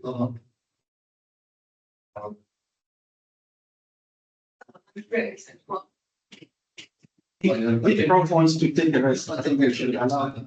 I'm asking you. I'm okay. And they should. I don't right.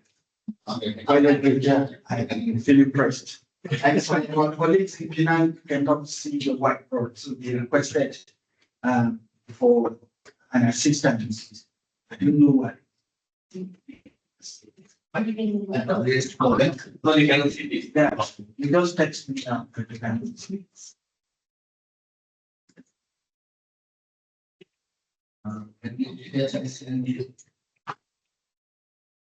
Reach every. So you can turn it.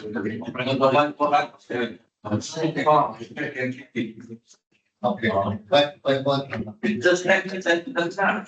Just be what's on it. But only one. I didn't talk like you.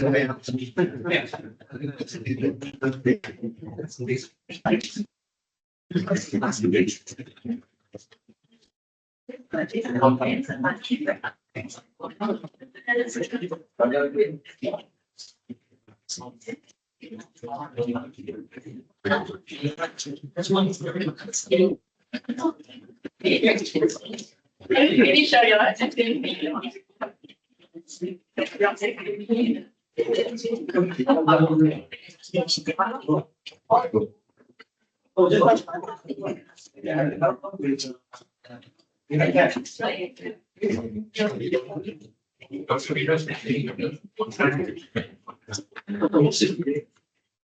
Actually, yesterday I was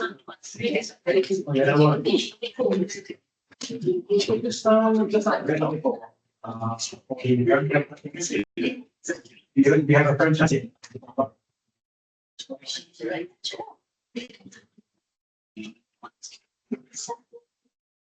So they were having it actually just. Supposed to be not much, supposed to be instead. So what our board estimates. I think it's below. It's much like this. So I think it's quite substantial. Like, appreciate it. How much is I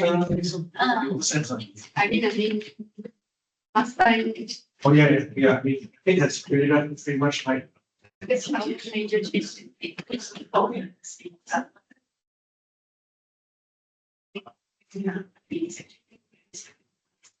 We have. I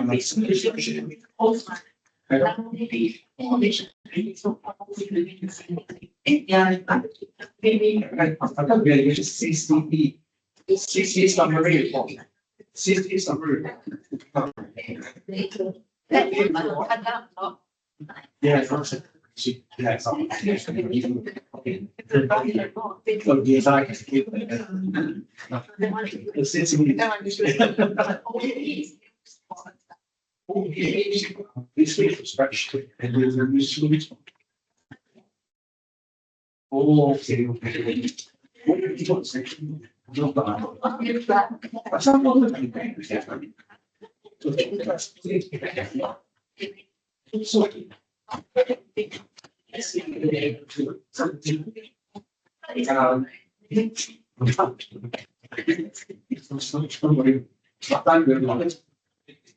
I think what people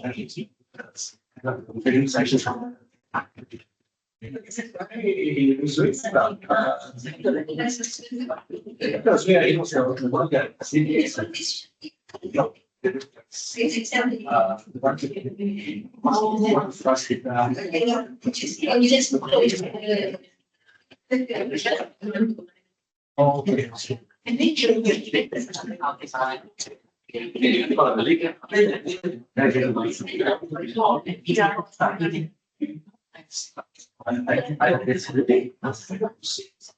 The digital one in the first stage for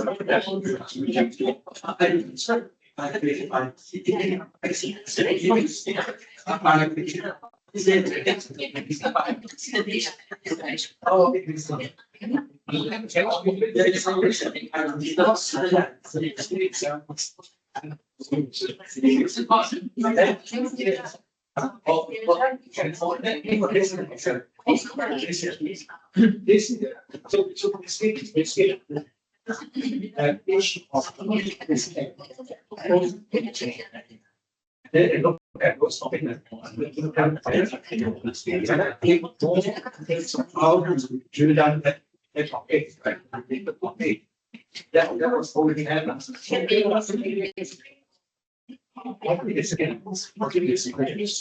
that's yeah. So for the one itself, that's the.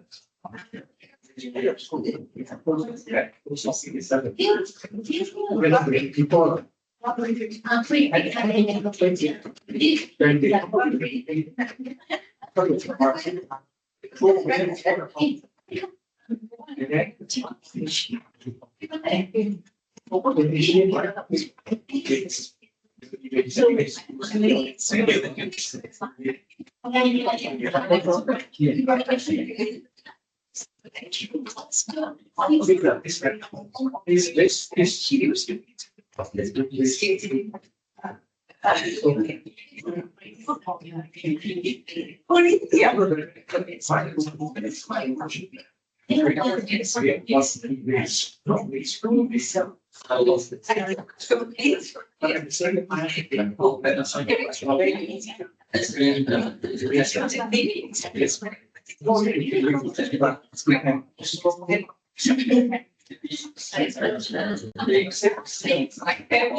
Those you can, this text.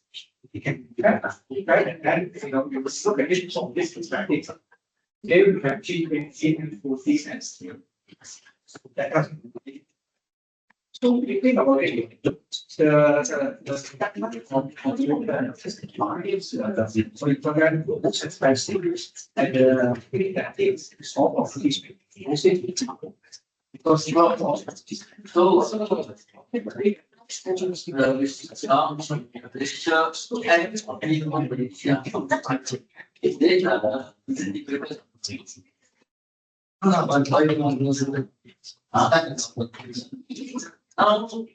Basically, people say that in the urban or those you see from home and sports here.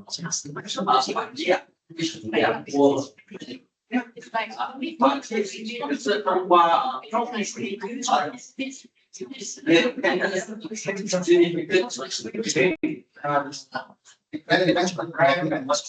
Strategies, hard drive.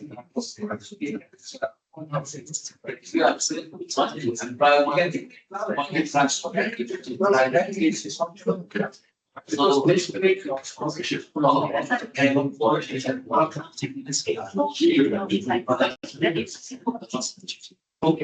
we have one. Everything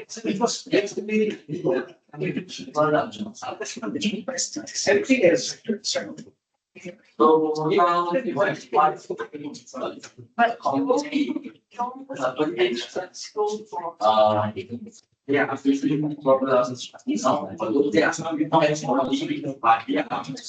maybe or basically I'm saying,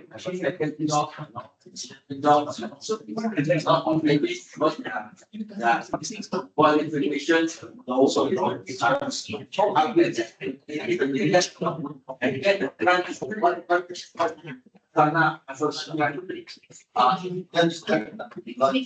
Yeah,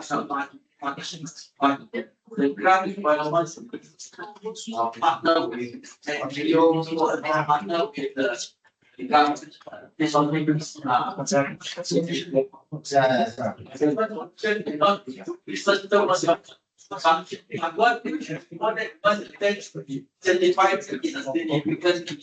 especially that say that's okay.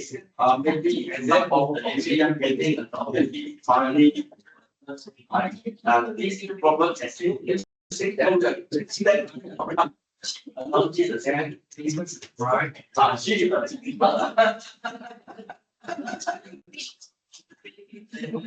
The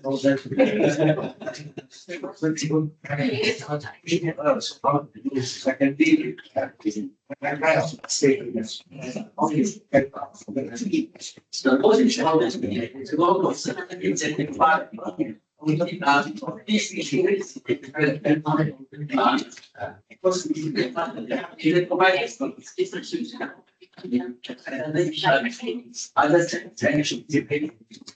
Okay, we will continue. Next one to look at this issue called research. First we need to understand what is research. Usually we have some types. One of them is looking at the scientific method. This we consider as research. We can also look at this lab research, right? Like when people think lab research is also research, but this is the science center, it's not really. We also have this, right? Now a lot of people are doing this. This is called big data. So they collected data, you want to now understand it. So many people are also now crazy about it. We have Master of Business Analytics in US. We have 600 students in the class for master. Most of them are from China. This semester I have a class 630. Master of Business Analytics. Yes. Semester also I have similar numbers. I have 3 classes, 1,000 students. This semester. So low competition. So this is something many people are into, but problem is this is historical data. What is happening?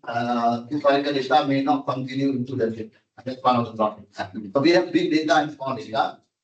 What we are doing is small data. That means you have a problem, you collect data to solve the problem. That's why we call it small data.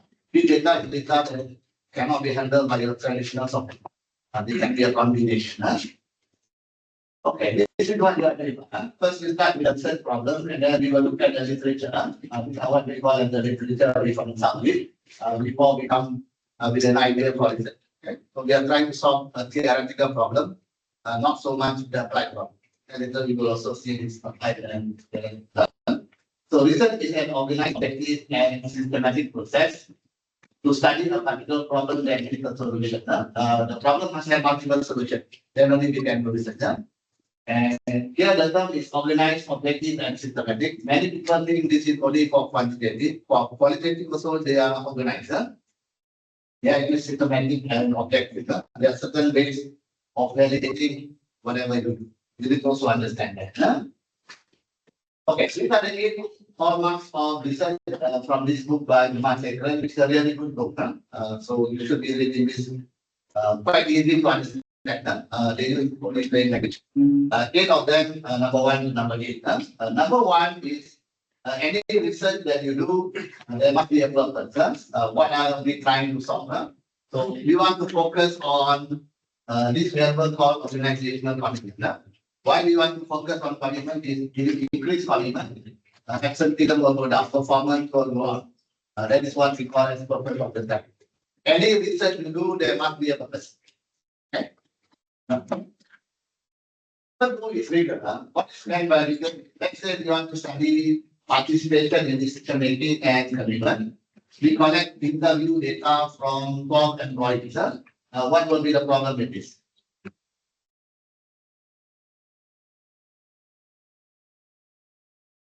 We want to see the relationship between participation in decision making. Small sample size. Sample size is small, number 1. Number 2 is how you do select the club. You select from one department or multiple departments, right? That's called sampling method, right? Those are issues with rigor. And now for rigor, it's changing. A lot of changes happening, especially for this rigor. Usually you collect data, this variable and this variable from the same person, right? In one person, right?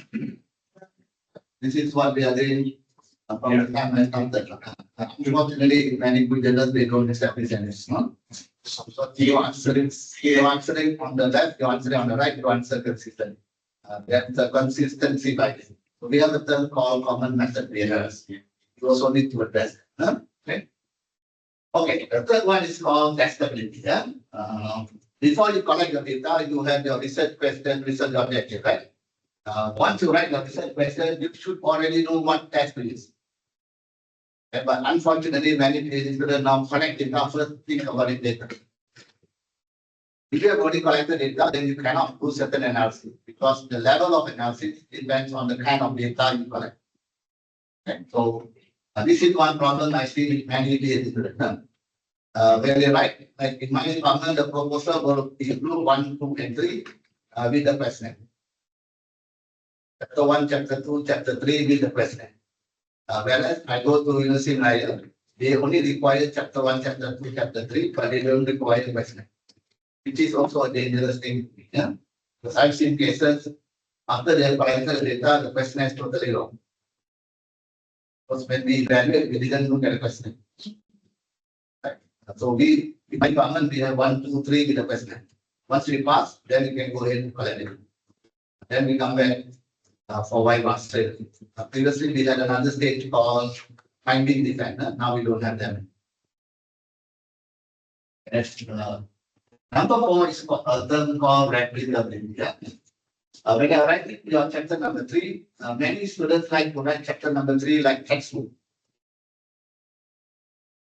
which is not supposed to be here. You're supposed to write how you plan to do your research, how you carry out your research. The reason is another person can actually follow the steps and see whether the same findings will appear. Now we have many journals, we have special issue. I think Marcus Arthur has a special issue on replication. They want to take a model done in the West and do it in Malaysia and see whether the same findings happen. So that is called replication study, right? That is the reason why chapter number 3 you have to write clearly. Most of the time at the Viva, you ask the student, they will explain differently. They write the chapter 3 different, but when you ask them question, they explain different. You see that? Most of the time, they write like textbook, right? And when you ask, they say, "Oh, I didn't do this, I didn't do this, I did something else." So you need to write what you did actually, so that another person can repeat the same study, see whether the findings are the same. Okay, number 5 is called accuracy. Yeah. So this is one of the reasons why The question is from. Yeah. Since you mentioned about replicability, right? For example, you did your research in this area and you're using this questionnaire. So when you have tested your questionnaire, it's valid, okay, and reliable. Now, you have completed your research. Let's say I'm interested in an area that you have done research. Can I adopt your questionnaires that you have conducted a survey, maybe in Penang, and then with the claim value? So can I say that that is called replicability? No, a replication is you do the same model in a different setting, in a different country. But the variables are all the same. There's nothing new. So that means I can use your questionnaire to maybe to address the population gaps. Maybe. Yeah, population gaps. Right. So your population index could be different from my population index. So we want to see whether the same finding can be found in another setting. That's called replication. Replication is to see whether theory works in different settings. You can use the same question. Is it actually limited to country-wise, or just like she was asking, can we still replicate research within Malaysia? I found a questionnaires that for this topic of research related that I'm interested, but that research is done in Vietnam. Can I use the same questionnaires for my postgraduate? No, you can, because you're measuring the variable, not the context. Yeah, the variable, the same variable. The same ease of use, right? Ease of use will be the same in Malaysia, Thailand, Indonesia, Vietnam, right? Correct, So correct. it's still transferable. Not an issue. Transferable.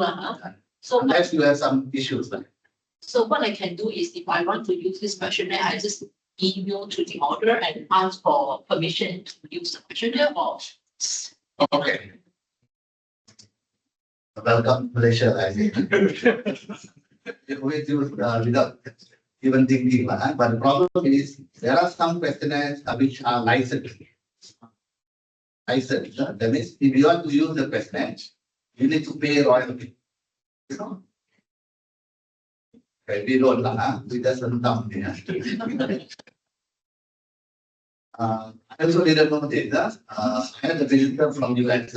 I actually adopted an called job descriptive index from the US by bullying them. And then I checked rating them. Then he came to visit. After my MBA studies, I said, can you help me with this qualification? And the first question he asked me was, is this instrument licensed?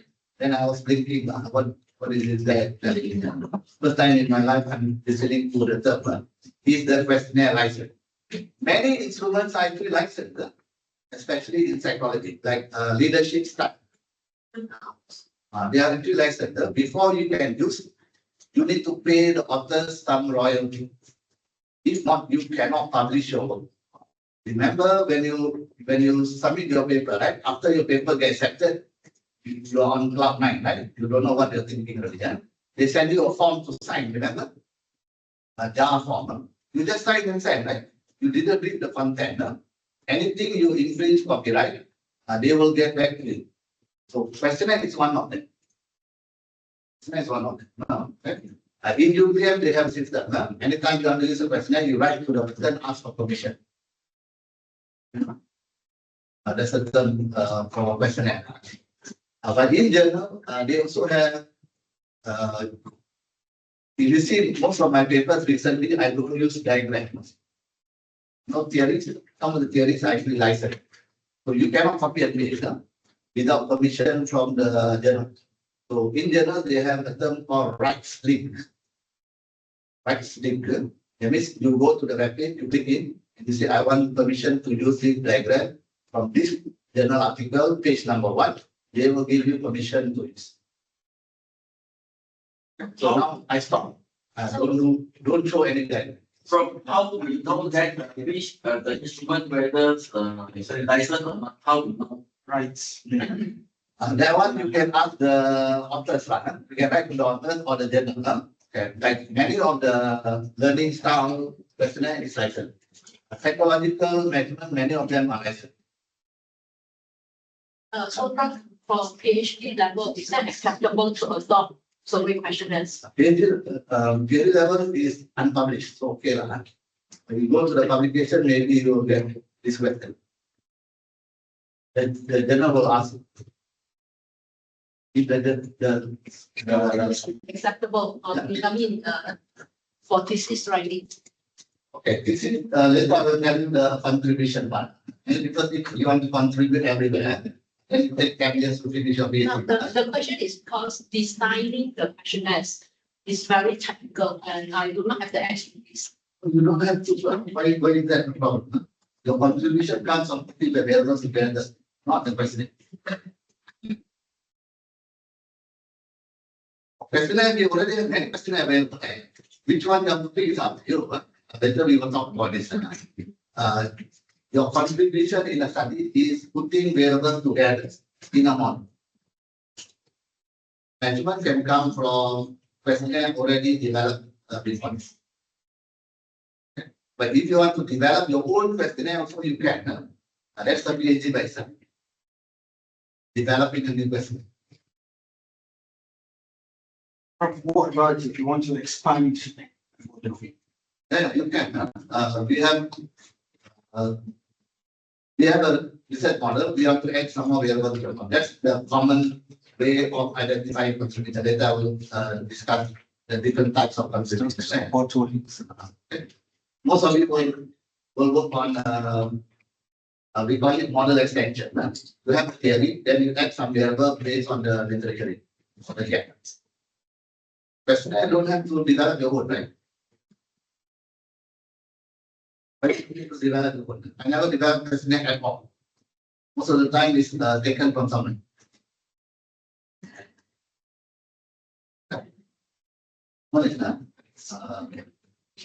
Okay. So for accuracy, we have a sample size.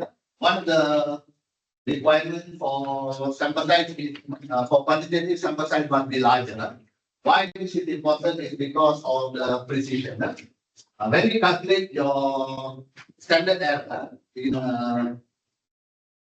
in quantitative research, we will have a term called standard error, standard deviation divided by your square root of n, right? When your sample size goes up, your standard error goes down. Your t value will go up, right? That's the reason why they always recommend you to get bigger sample size. Okay, bigger sample size. Huh? So what is meant by accuracy is how close or how far you are from the actual value of the population. How close or how far you are from the value of the population. Huh? This is the value of the population, and you are here. That is, okay, this is the value of the actual value of the population, and your sample mean value is here, very far away, right? Okay, that's not very accurate. Here, this is your actual mean. This is your mean you get from the sample, very close. Right? These are more accurate. And we have this point estimate and confidence interval estimate. You see this term here? This term is influenced by sample size. So when the sample size increases, this standard error will become very small. That is why your result will become significant. So that's why now in many journals, they don't trust your p value. P value can be influenced by sample size. So that's where this comes in. So now we have also started reporting results, the upper limit and the lower limit. For reporting the results. So we have these two types of confidence interval, right? 95% and 99%. 99% is at 1% confidence. Alpha is 1%, this is alpha 5%. If it's one tail, then it becomes 90%.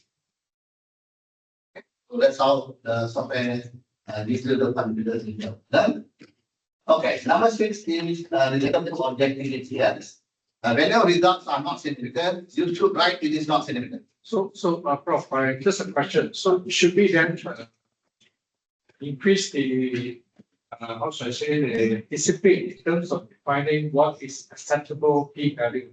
So instead of 0.05, we then reduce that to the count. Yeah. You have the paper in the folder, you can find them. They are asking to redefine p value instead of 0.05. Maybe you want to change to 0.005. That's a paper written on there. This is 0.05 is very easy to achieve. Can we change it to a more safe level? So we also have that kind of issue. So if I would use it, is acceptable for populations? So instead of 0.05, I'll consider that as possible. Okay. Now we have this problem. Sometimes your p value is significant, but your confidence interval says it should not be significant. Because your lower limit negative, upper limit positive. That also can happen when the sample size is large. Sample size is large, right? P value significant, but confidence interval that's a 0. Yeah. The opposite will happen when the sample size is small. P value not significant, but your confidence interval is positive. Now you can argue, there are some papers on that, saying that instead of focusing on P value, you can also use confidence interval to argue that it should be significant. I guess the other alternative is probably to look at the effects. Effects are those kind of things. Now we are reporting more things to show that our inference is strong. Those are changes happening in good journals. But many TC they only report events. Okay, for objectivity, after you find your data to be significant or significant, you have to follow the finding. What I see is some people like correct. The relationship is positive but not significant. If it's not significant, no relationship. You should not even interpret the positive or negative. That's how you decide. From even significant, but the beta is negative also considered not. No, the one you have to look at your results. First, we look at significant, not significant. Then whether the beta value is similar to what you wrote in chapter. Before we conclude this supported, not supported. That's the difference. We have two levels, right? Significant, not significant. Supported, not supported. That's the difference. Significant, not significant is to be less than 0.05. Supported, not supported is whether your sign is similar to what you wrote in chapter. So, so we can say that's significant, but if they are not, maintaining the hypothesis, not beta value is different, then we can say not supported, it's correct, is it? Yeah, yeah. It's not difficult, then it's supported or not supported. Right? So two different levels. If normally in the table, right, the table summary of finding, we only report on supported and not supported, right? I stopped reporting that, that column. What I do is I put a p value, I put a confidence interval at the exact size, then in the section you discuss whether the result was supporting or In the chapter 5 lah, no? chapter 4. Chapter 4. Chapter 5 is comparison. Yeah. So wouldn't that defeat the objectivity in terms of the creation? It's a very fact that today, everything is really autonomous, right? I mean, it's really, the systems already tell you whether it's supported or not. So you're taking away from that of a system defined decision to your own interpretation. So that may be the goal of being objective. No, what they're saying now is instead of using 3 values, you can use multiple criteria to make your decision. Not previously we were only looking at the value, right? That's significant, long, significant. But they're now saying you can use multiple criteria to make the decision. Those are options available. We have been discussing this for a long time already. But now we have some guidelines saying that you can use multiple criteria. Yeah, I mean, that's the point that I was trying to raise. Who is right and who is wrong. There's a paper in Journal of World Business. They actually came out with American Statistical Association. They said we should stop using p value alone. We can report other things. One of the future direction will be analysis called Bayesian. That will come in the future. SAT has already introduced that. AMOS already introduced that. I attended 2 workshops. I cannot understand what they were talking about. In the future, it will become as a familiar with that.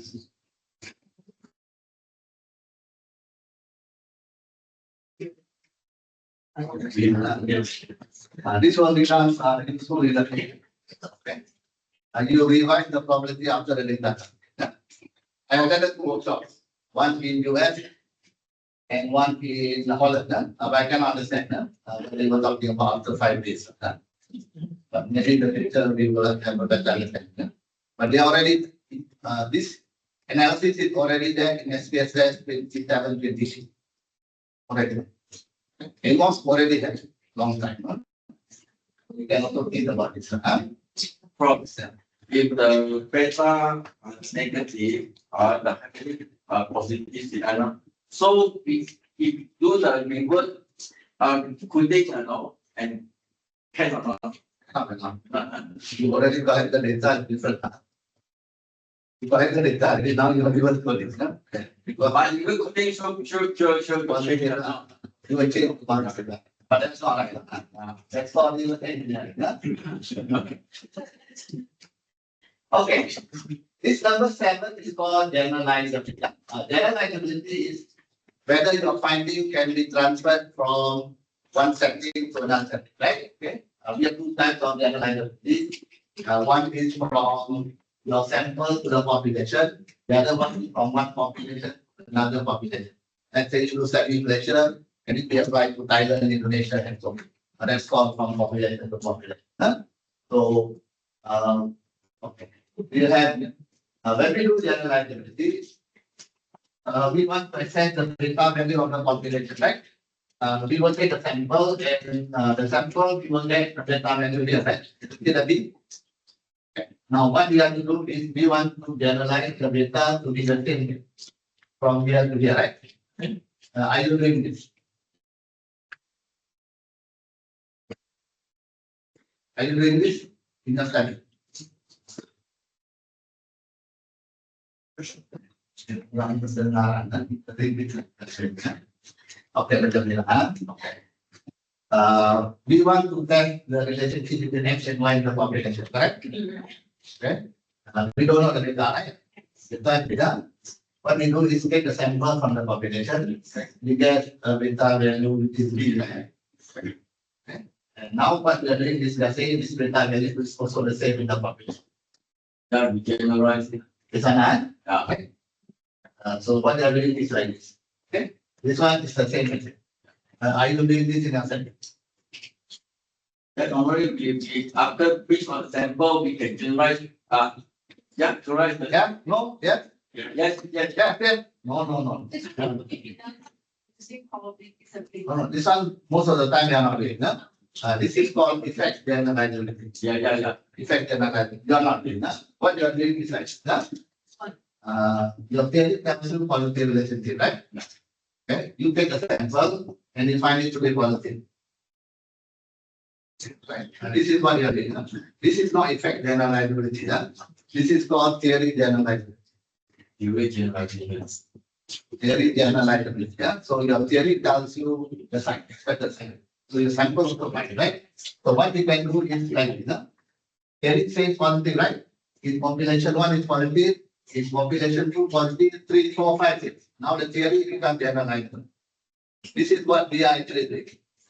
Not effects. We don't care, right? 0.3, 0.4, 0.5. We only interested in significant, not significant. But finance economic clear about that one. Finance. Because you are writing equation, that's objective data. Yeah. You are writing equation different, huh? That's a different ballgame. So basically, if I have 5 groups, samples, so if I were to do this 5 times, is that what is called a generalizing group? No, what happens is like this, huh? The theory tells you x leads to y, right? Okay. Yeah. So this theory I actually developed qualitatively. Okay.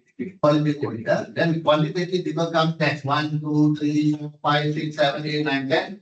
If most of the time they are positive, then you have generalizing that the relationship will be positive. The quantitative people come to confirm the theory. Qualitative develop the theory. That's the difference. Huh?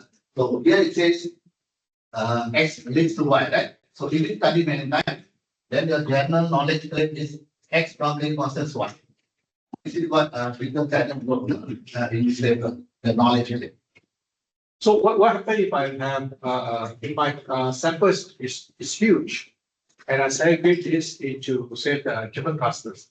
And I use the same information and apply to different clusters, it came out to be the same result. Can they call it cross validation. So the has done that in his book. I split the data and then cross validate. You run with this sample and then validate with this sample. So that's one of the tests called cross validation. So this is what we are doing. We are actually trying to generalize the theory. Yeah. Okay. So here it says that a good theory should transcend specific methods and context. So we are saying technology acceptance model. We say each of you can usefulness is important, right? You will work in Malaysia, you will work in Thailand, you will work in Indonesia, right? The same theory should work. That's why we are using here. Yeah. And the last criteria for this is called parsimony. Yeah? What is meant by parsimony is can you use a simpler model to explain the phenomenon. Yes? So here we have 2 models. First one with 3 independent variables, R square is 45%. Here we have 6 independent variables, R square is 48%, right? This one R square is higher, but this is more parsimonious because it can explain 45%. This is simpler model. Yes? But unfortunately, in Malaysia, we prefer the bigger one. We call it complexity. But in many journals, we prefer a model which is like this. They want to see your storyline. You are writing paper. So different model. Okay, what is meant by complexity? Something like this in our graduate school is an MDG. I'm struggling to publish this paper. Still not published. 10 years already. So with this, she used technology acceptance model. The theory very well established. Then the variables are more common. It's still not getting published. This is MCK. For a PhD, it looks like something like this. Okay. So that's still safe, right? This was like 2008, 2009, I recall. Not necessarily models have to be like that, but still with the examiners, they are already accustomed to models which are large, right? They always tell you this is not enough. Expand the model, so the model becomes bigger. Not necessary. Yeah. This is another one. Now, these are examples of this in my department. Okay, so why research is important? These are some of the reasons. Before we make a decision, we can collect more data to make our decision. Let's say you start working in a company and they ask you to do some survey. Okay, then you can do that. We need to also understand research design. Right? We have different research design available. Which one is suitable for what kind of analysis? Okay. So in a company, you can also use data to evaluate some kind of problem you have to develop. The fifth one is you become a researcher in some company, Ernst & Young. I am undergraduate student. First salary is already 4,000 ringgit when they work in Ernst & Young and so on. Where they do research for companies, right? They are paid very well. Okay? So that is also a career that you can make. Okay. So we have two types of research. One is called applied research, and the other one is basic research. Applied research is short term. Usually they do this in DBA, Doctor of Business Administration. The second one is the one to do for PhD research. You're actually trying to solve a theoretical problem. Okay, so like this. Okay, let's say we use coupon use and purchase of a product. Is this applied research or basic research? Okay. This is basic research because we are interested in when this use of coupon will work, in what kind of product. And then we also have like data. We have to see which system gives the better productivity. This is more applied. So that's how you can decide. Although this is quite gray area, that's why we have a panel, the panel of examiners to decide whether it's okay or not. Okay, we also have 4 types of criteria. We have reporting, descriptive, explanatory, and predictive. This is the one many people do. This one is more when you do experimental design. We call it causal explanatory and causal predictive. This is usually when you do experimental design. Anybody doing experimental design? All of causal experimental. Okay. This is the process of doing your research. From the time you identify your research problem until you write your final report. Okay. In between, we have this IRB. Do you have internal review board for president? It's Ethical clearance. You have a department or university? school level and or depends on which. Actually, that's a very good thing. Now we are struggling. Many of our students have problems with publication because many journals now require ethical clearance. Even question, you must have a book, ethical clearance. That's a good thing. For us, PhD don't require this. Only for lecturers. If they have a grant, you are forced to apply for ethical clearance, and it can take up to 1 year. I had a grant, I almost gave up. I told them, take back my money. I don't. But by the time I do the ethical clearance, 1 year already. My time is already running. I had a 5-year grant. And 1 year running already. They're asking for report, and I don't get ethical clearance, cannot even collect data, right? Okay, so that's the problem we have. Because ethical clearance, ours is at the university level. It is done in the medical campus. That's our challenge. But this is a good thing. Now, many journals require ethical clearance when you submit your paper, especially psychological journal. Many of my Chinese students complain now because they don't have ethical clearance. When they submit, they say, can you give us the ethical clearance? If not, we will not process it. Those are some of the challenges. Okay, so the starting point will be you start with a problem. So we will have problem statement, research question, research objective. And then the second part will be literature review. And finally, we will have theory and hypothesis. This is where You can see the dictator. So research problem is something you must have multiple solutions. And here we have everybody wants to go to heaven, but nobody wants to die. Then it's like a problem, there is a solution, then there is no possible solution. People must die. Yeah? So when you have a research problem, there's alternative. The combination of variables is the alternative. You start with a problem, right? Like we were doing employee performance. Previously, we were looking at different variables in combination. Now we have different variables. But the problem is still the same. Employee performance, right? So that's why we need to start with that problem. Huh? So what is meant by a research problem is the dependent variable of your study. Okay. So this is the most important to identify. This variable will come from the literature review and the theory. And this is from a theory called theory of brand behavior. They already have these three variables, right? Okay. But we need to add some variables from the literature review, which we show in the gap. So this is the problem I'm trying to solve. Companies have used these robo advisors for investing, but many people don't want to use. They want to know why. That's why we need to identify the dependent variable. Just now you mentioned that the dependent variables, intention to use the robot something, and you have three independent variables and perceived behavior and traffic norm. Just now you mentioned about the gaps, right? You need to find the gaps in the literature. So can you specifically tell me like what are gaps like I can find for example and to perceived behavior control and also the subjective norm? Okay.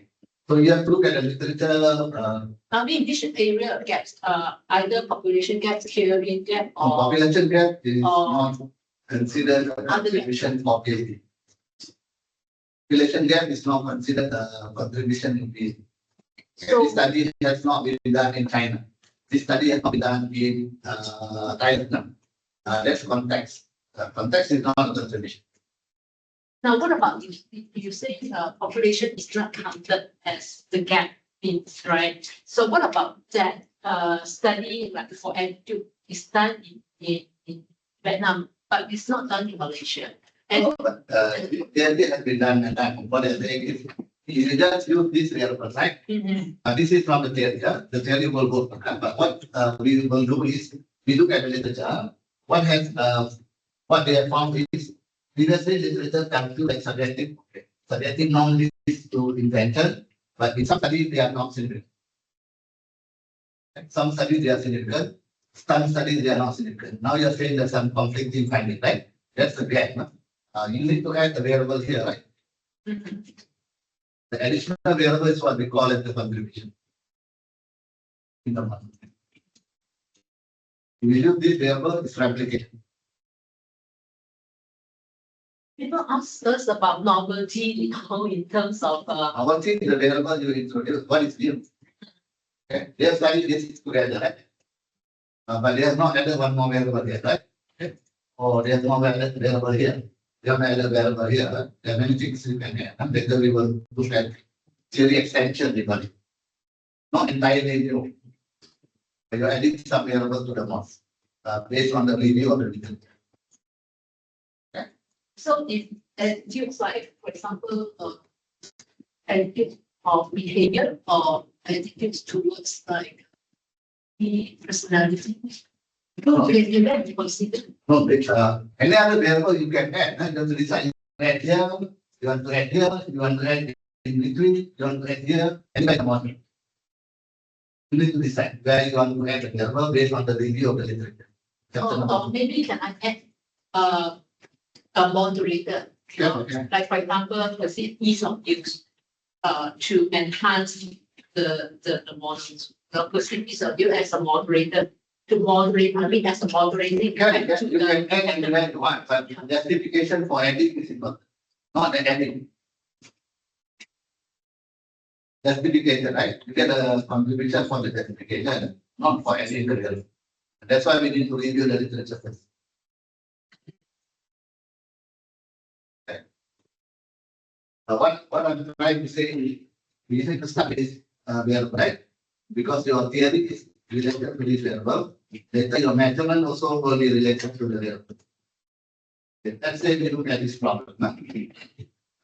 In this situation, the company is going to implement AI-based customer relationship management. Okay. They don't have yet. So here we want to understand whether the employee could use the system. What will be the dependent?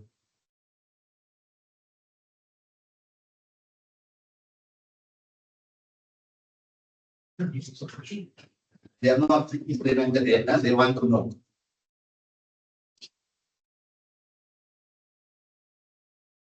In terms of the research problem, right, the research problem can be for literature or observations. Observation, usually start with all, because it is the contextualize. Later we will talk about this. But here it is from, in this situation, right? You have a situation, right? Yeah. What will be the dependent? Usability, system usability. Intention to use, because the system is not there yet. The system is not there yet. Yes. You are thinking, I want to implement this, will you use that? So the dependent variable will be intention to use that. So once you have identified it, right? This will drive your theory. Okay. This is your dependent variable. This is one of the theory to explain this phenomenon, the dependent variable. And then when you measure this is intention to use. The system is not available. You see the item is very different, but I see many PhD students. The variable is intention to use, but the question is I intend to continue using. That's not the variable. Your variable is intention to use, right? The system is not available. So the item is assuming I had accept. The items are not the same. Okay? This is where I see lots of problems. This and this is the theory, because actually the theory has intention to use. There's another issue also, it reflects the intention and actual system use in the same line. Yeah. You're seeing cross-sectional data. Doesn't make sense.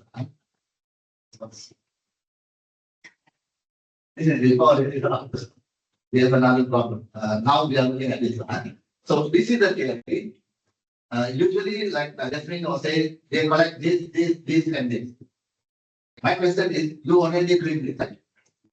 Why are you asking this? And this will be 5 years to do. This is no longer important. Now I'm showing you the process. So there's a term in the literature. We have this term called technology adoption, right?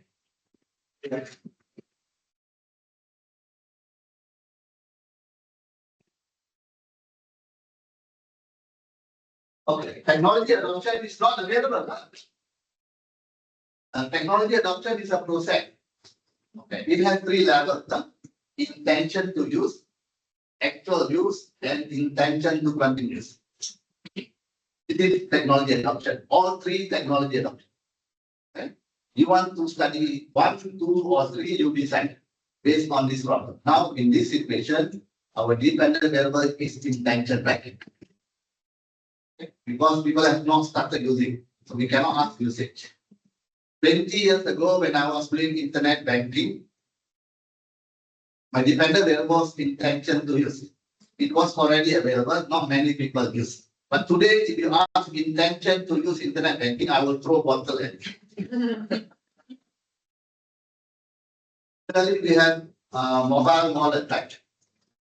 Before the pandemic, mobile wallet was intended to use, but nobody wanted to use. But after the pandemic, no more mobile wallet intention is already used. My son also will text me only when the mobile wallet is low. Then you talk about. They are already using that, even the younger kids. So you should not study intention to use anymore because we have already passed that stage. So things also change, right? Similarly, here you are looking at the AI-based system, which is not available yet. That's why you have to study intention. Okay? And then we have lots of theory. Can you see? It's not all theory. Can I go to flip back your screen? Yeah.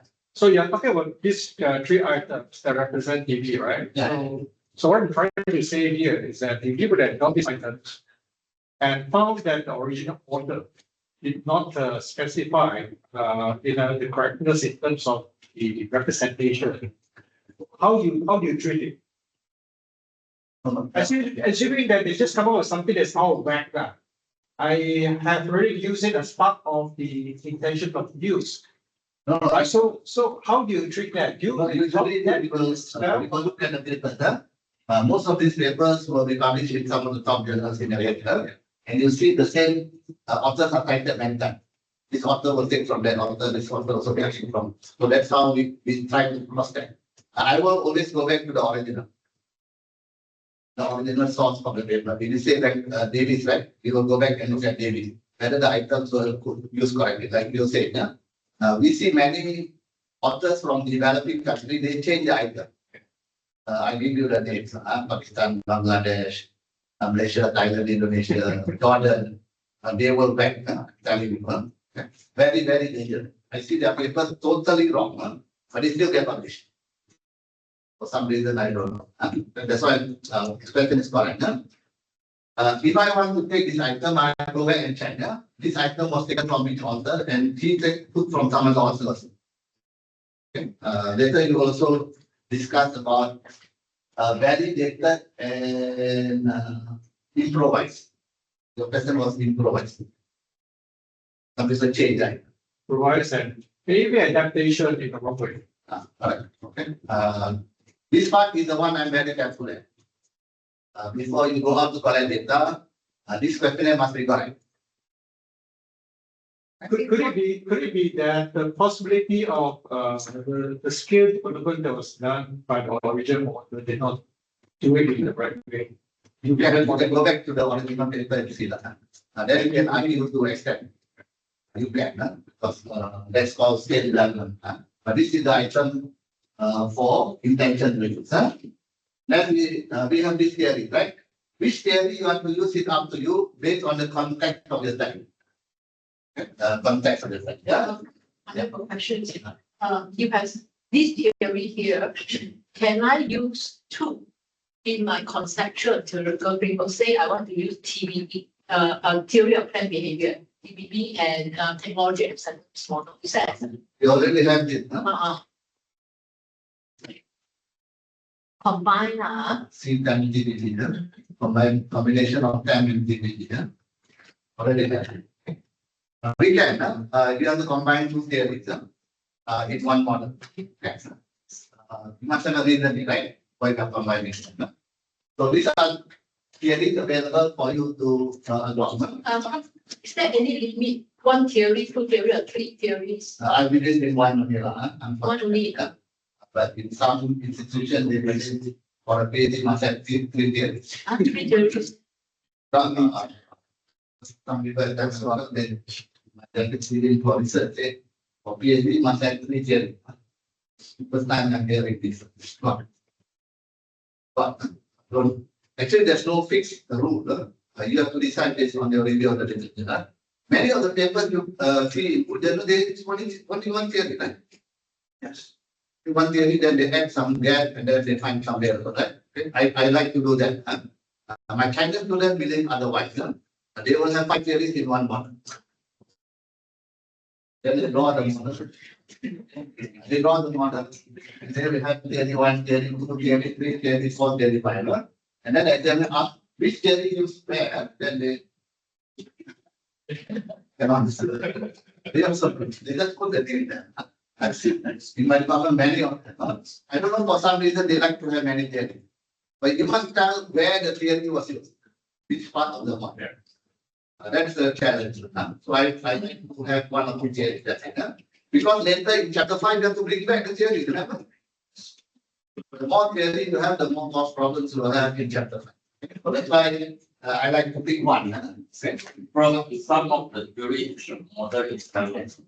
So that when you use the model as a theory, that means all the global if there's a model of 5 global, we can use the 5 global, right? We are maybe we add one more, we cannot let reduce one a day, right? That's the Yeah. That's the beginning of it. Can you explain the difference between theories and model? Okay, they use, these are all, okay, that's a good question. Okay, here we have a model of AC utilization, right? But this is considered a theory in technology adoption. Theory,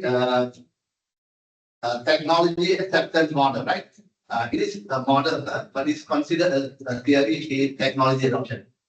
So your theory don't have to have a name theory. It can be a framework, it can be a view. Okay. They are still considered a theory in that particular area. So are you saying that if somebody were to publish their conceptual model, conceptual framework, can I use that framework as a model? Is that acceptable or not? For PhD, no, because we are saying these are the theories that have been tested many times. But some of them are saying it is a motivational model. The term is model, not theory. Yeah. Okay. We have technology acceptance model, we have model of PC utilization, right? So the term don't have to have theory, but they are considered theory in that particular area. Okay. Like my area in organization adoption of technology, we have a technology organization environmental framework. Yes. That is considered a theory in that area. I would suppose things like TN. At first started, it's just a conceptual. Yeah. Right? Before, because of repetitive use by people proven, and therefore Then it became a it theory. becomes theory. So the question then is that how do we recognize as a theory or not a theory? That would be the question. When you read papers in your area of study, right, they will discuss it, which are the theories. Then I can also show you a book that has summarized some theories in organizational theories. You can look at that kind of books. Theory in book. There's a handbook theory. And then some paper they review theories in that area. What are the theories? Okay. But the concern here is the model. Not necessarily model means it's not a theory. I had this problem with one of our external examiners who came to become examiner for my student. My student was like 20 years ago. And his first concern was, I have a problem with your theory, because your theory is the model. I almost fell from my chair. Say that you're using a model which has not established as a theory. Because some of the model that people use are not, it's not a theory, you cannot use it. But some of the models in the theory itself. No, you can, when you do literature, then I can show you the tables. I like my students to develop the tables. To study the problem, what theory they have. You can see all the theories. Then we can see which are the theories common. Then you can get a quick picture of the theory. That's what I asked my students. So the problem with that is that theory is alive, right? So theory that you're referring to, probably 10 years ago, may not be the same theory that you're referring to today because of the evolutions of life, right? Then you argue that there's some variable you can include. You can do that based on the review of the literature. But what you are saying is based on the dependent variable, right? This is the phenomenon we want to explain. They already have certain theories developed. So we should know the theories first. That's the first From like Dr. Rajan, right, the IPOP model. And I got a book. Is it this one can become theory? No. No, Don't think so. Okay, now we have a second situation now. Now in this problem, what will be the dependent variable?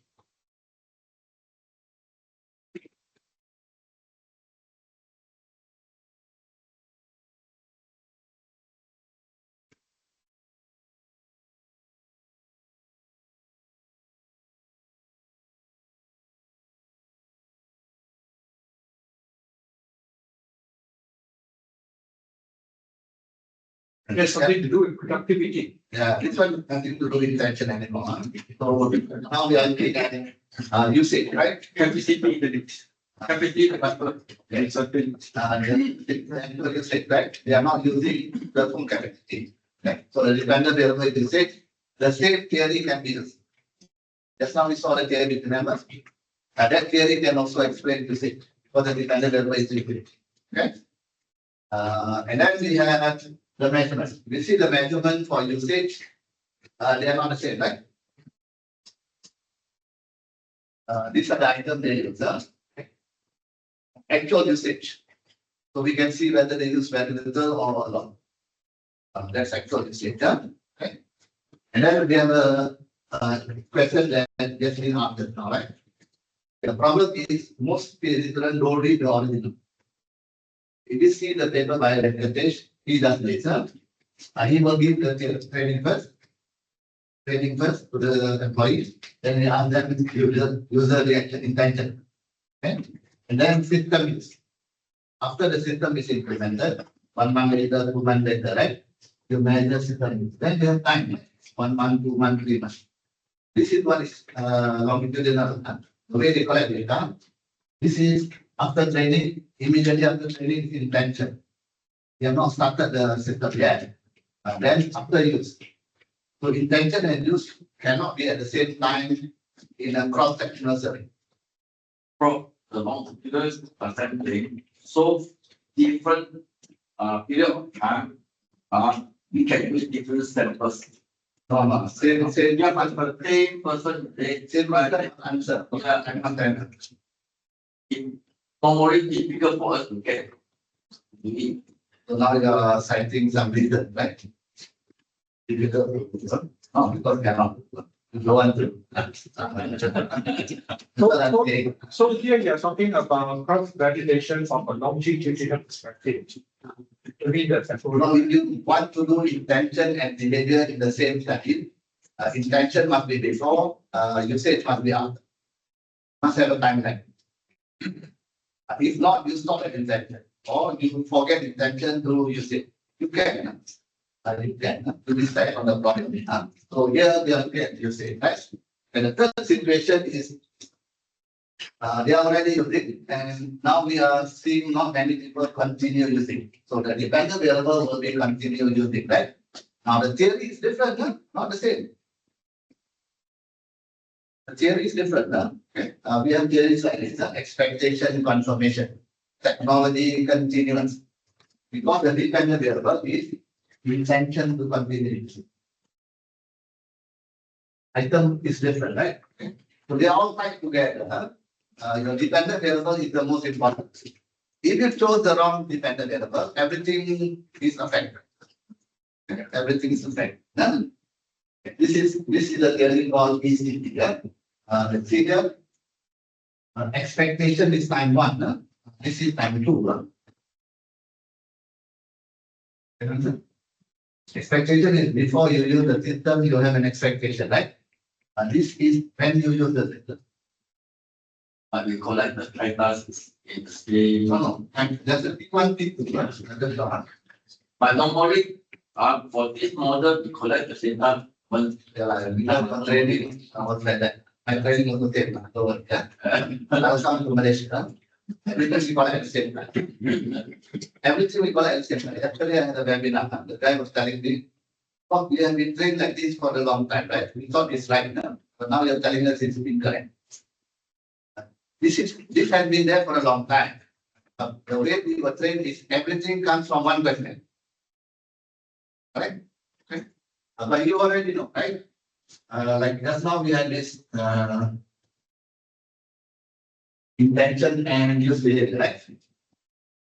This theory was developed qualitatively. Right? Just saying intention will also lead to behavior. But intention and behavior can they happen at the same time? Intention is before, right? Behavior is after. But now most of the literature say behavior doesn't automatically translate to here. There is some moderators here. Many studies have started looking at this. Okay, because of the inconsistency. So that's why we need to identify the dependent variable and the theory. Okay? That's the first thing I tell my students to do. Tell me the theory, and then we decide on the theory before we move on. Then we can find the contribution. Some people look at the variable first. Then you will have 100 variables. You will not find the theory to fix. China's developed that they're like reach out. This one. That's not what I call plug and play. You don't understand. If you see this theory, right? If you plan to use this theory, they already have some boxes ready for it. You can add, so that's why we need to finalize the theory before we can add.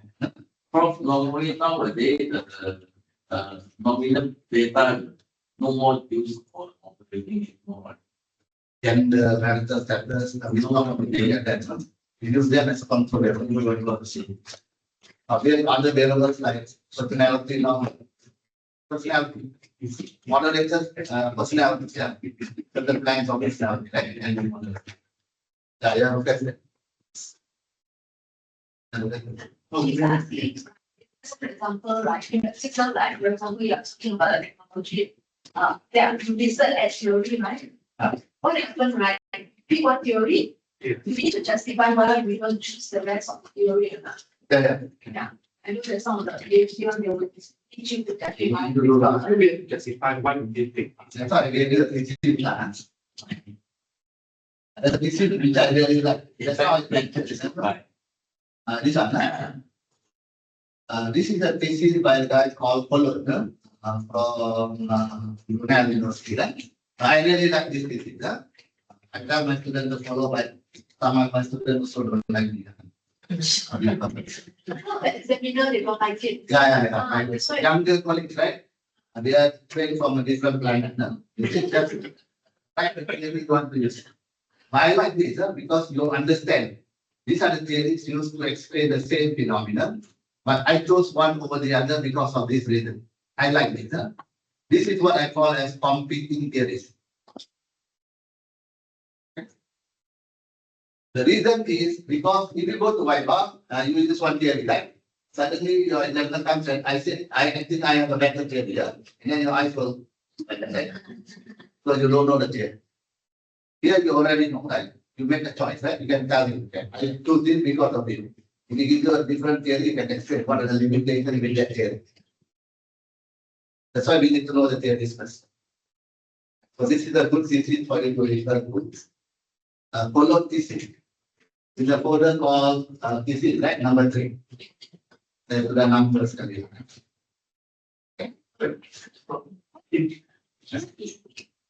One theory cannot fulfill your. Then you can integrate another theory. Because sometimes, right, we are calling the which is like probably like one theory around like you. We have a theory called user gratification theory. It originally came from mass communication. But now we are using it a lot in technology. Because of media, there's a term called media richness. Because of the media, right? So we are bringing in that media richness from mass communication. So we can.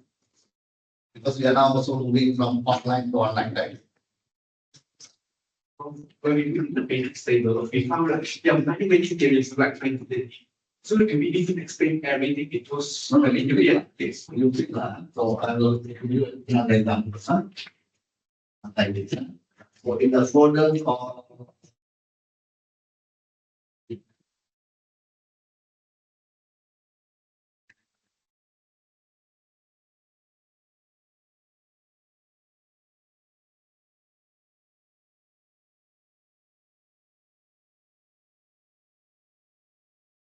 we have this paper which is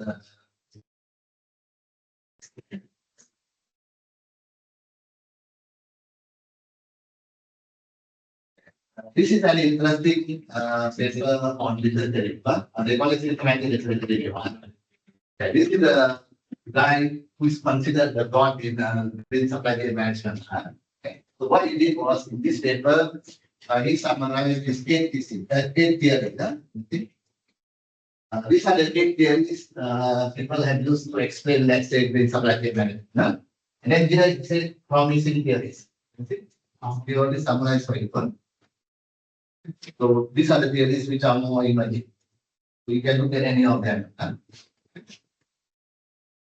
Now we have lots of systematic literature here. Then we can see some of the theories that many people have used. Picture. What is the difference between the systematic review and the meta analysis? these two type of application. Systematic literature, no analysis. No analysis, huh? You just use the software to visualize and then you write a story. Yeah? Whereas meta-analysis, they will do some analysis. They will tell you from here to here very strong, from here to here very weak. Those kind of analysis. That's called meta-analysis. This is usually done by many authors from US and China. They have very good command of the software. You don't see many from our part of the world. We normally do systematic literature using a protocol. I also want to clarify on scientometric analysis, because that's becoming popular today. Is that also a good thing? Many journals have already banned this kind of formula. They have seen now they are no problem. We don't accept systematic literature. We don't accept this paper that they've done. Too many. The problem is everything is automated by the software. So we don't see anything new. So that's the part more difficult. My students also tell me that. So some of them want to do systematic literature on a topic. If you do systematic literature, what you get is a quick understanding of the area. You see what are the areas used, what are the variables used, what are the things. Then you can quickly identify. Like one of my PhD students from China, she wanted to do AI chatbot. When you go to the banking site, it's AI chatbot answering to okay. And then she started doing a research. I was actually giving a keynote speech in Unimaxa. So I asked her to run this review. I quickly saw some of the gaps. One of the gaps was there's a variable called need for human interaction. Need for human interaction. Older people, right? We like to interact with the class at the bank, right? I go to the bank actually and I want to do transaction. I like to talk to people instead of talking to the machine. But the other one, no, man, only to go to the bank also can, right? You can do everything in your phone. Okay? So the age also plays a role, right? So the variable is not the age only, it's actually the variable called need for human interaction. That came out from the rate. So she actually used that as a moderator. That systematic literature is good for that, identifying the gap. From in fact, the systematic review just last few years started with the now they ban the started. Yeah, because in literature we have lots of workshop every day. Every other day we have a workshop on systematic literature. But the claim is you can write a paper without data. The promise is very great. No need data, you can write a paper. We also have recently I saw a post on writing with AI. You can write a paper in 15 minutes. Oh my God! Then 1 year you can write how many 100 papers. You try and see that. Then you know that. In Malay we call it Indah Taba Dari Rupa. Sorry, it's very great. Definitely, you can see on the Facebook they advertise. I find this quite disturbing. If the AI can do everything, you try and see that. We have a person who has a Web of Science Q1 template. And then I say, just search his CD. He doesn't have a single Q1 template. But he has a Web of Science Q1 template. And they still attend workshop with him. So I'm quite surprised. What PhD are you doing? You don't know how to do web search. You can search, right? That person is doing a workshop on Web of Science Q1. But he doesn't publish a single paper in Web of Science Q1. The template, I don't know where it came from. But still people attend. I find that Yeah, very good marketing. that's a deceptive marketing. Doesn't work, right? So I really don't believe in this. So you need to understand some of these issues. Systematic literature review is good for you to do because you get a quick understanding of your area. You already know what theory people have used, what variable they have studied, and so on. So some of my PhD students, I ask them to do. Some PhD students don't want to do. And then I don't force them to do. That's the choice they make. But you still have to come up with a game. That's one thing that you know. Okay, next is the topic selection. So topic selection, There are many ways you can do the topic selection. The number one is interesting to me. The problem is interesting to me may not be interesting to everybody or some stakeholder. So you must identify the stakeholder who will be interested in your study. Later we will talk about this issue called business problem. Business problem. You must begin with a business problem. Right? Somebody must have interest in the problem that you want to research. Okay? That's the first thing. Second is, this is another favorite reason for you doing this. Yeah? This has never been done in China. This has never been done in Malaysia. Must be a reason why it's never done that. Nobody jumps off the cliff. You jump off and see lah. Nobody. I should not start it. Number three is you heard somewhere in the conference, a great idea.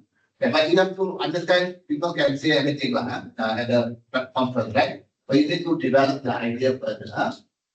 Okay, this is another common one. Ask me to say, yeah. Okay, when you are doing a PhD, it takes 3, 4, 5 years, 7 years, 8 years, 9 years, 10 years, right? Okay. You must sustain the interest, do something you like. That's my advice to my student. Do something you like, so you can sustain for a long time.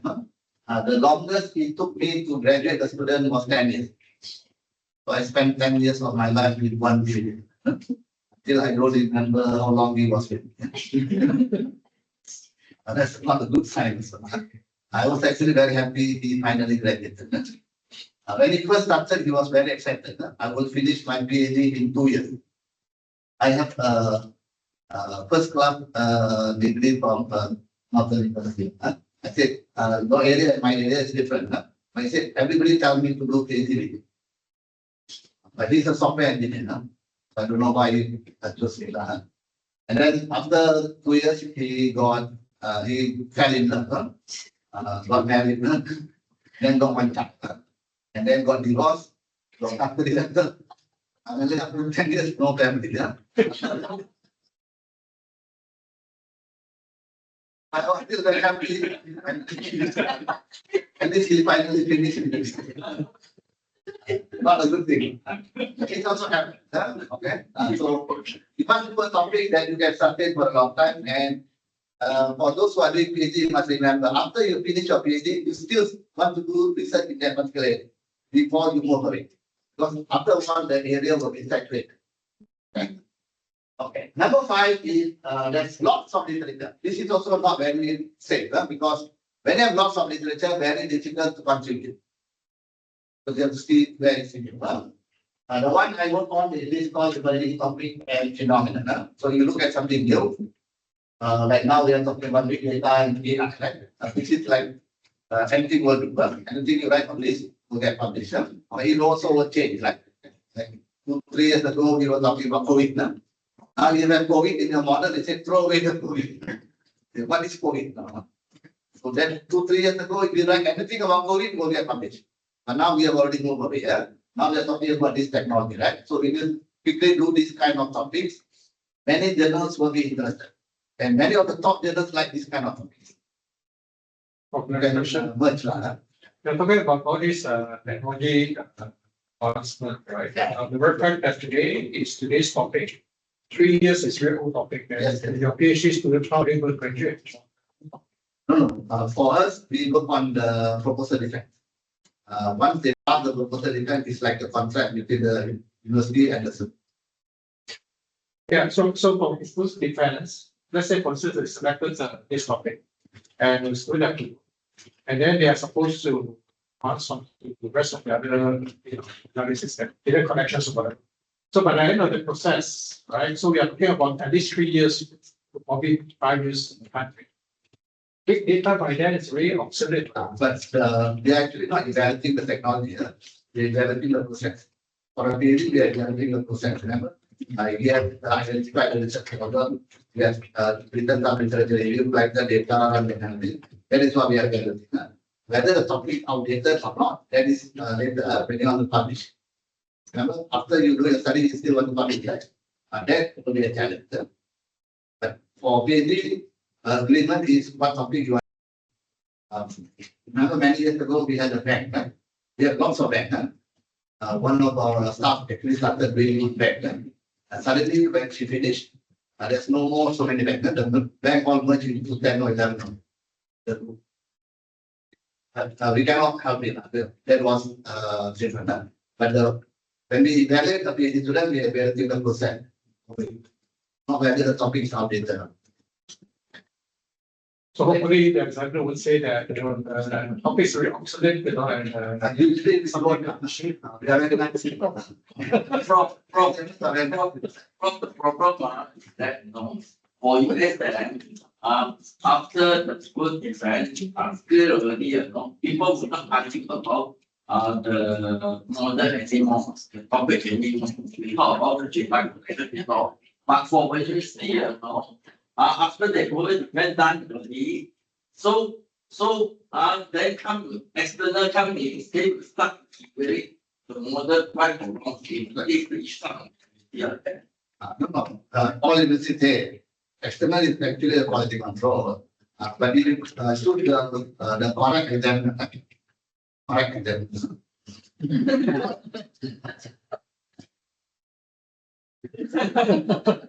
I'm telling you honestly. That's why I'm not invited in any exam. None. Nobody will invite. Yeah? Maybe they try one time. After that, it's okay. That's how the system works. We also have this problem of conflict of interest. But in Malaysia, we are not very particular about it. Those who are very nice, they get invited every other day. Okay, but those who are more stricter, they don't get invited. And so those are things happening with the examination. But in USM, what happens is after you pass your proposal, it goes into record. That is the model you need to work on change. Because the same internal examiner will follow you well. If let's say, for example, during proposal event, like the student promised to use a mixed method as one of the contribution. But after that, when he started to collect data, he realized that one unit is too hard and he dropped it. You already agreed to it. We have this agreement. The examiner already agreed, okay, for your study, it must do good. And done. You cannot change after. We have that. so what happened if that really happens? Then from a process standpoint, what do you do? Okay, during the Viva, the internal will have lots of problems. Because internal only grade 1, 2, 3, right? And now we are going to 4 and 5. No? They will find a lot of problems with them. The internal may even feel there are cases like that. Okay, what is during the white basically you decided that could be and then change of supervisors. And now the supervisor asks the students to do. If you No, know, but we have an agreement. That was the school problem. Already passed a proposal defined with one method. You change the provider, so I should not change the method because the past was based on that. Okay, we have that agreement with the center. Previously, we had two stages. First is the proposal defect, then we had the finding defect. Okay, after you collect your pilot test, whatever. But when I became the deputy in 2013, I actually brought this case to our school board, and I told them that every time I sit and chair a finding defect, the examiners are not asking questions about finding. They are asking questions about 1, 2, 3. Which is a complete waste of time.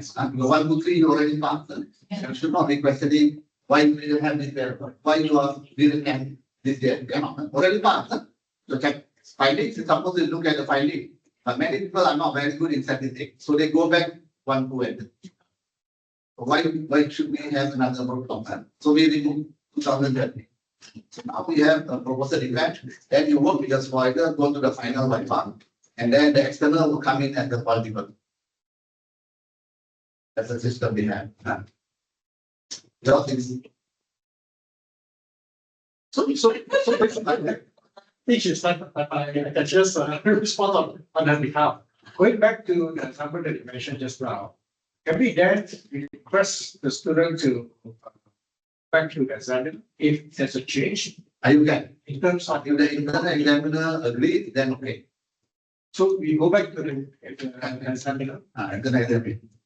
So, the agreement was on this, right? Then you change, right?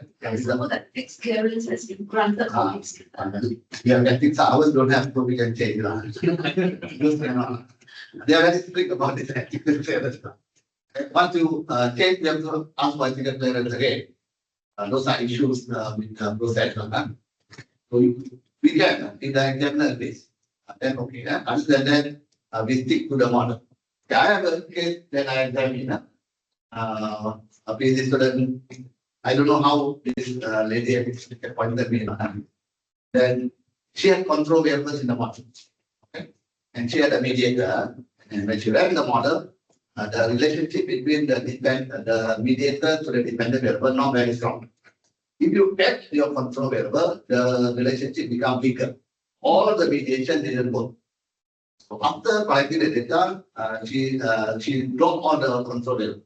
Then I was the examiner. That's why I asked, your model, original model has control variable. She said, me and my supervisor decided to drop the control variable. I said, I will also drop you from the That's not the supervisor. I already know why you did that. You know, So you started with a control variable. You think these variables are important. You must have them in a model.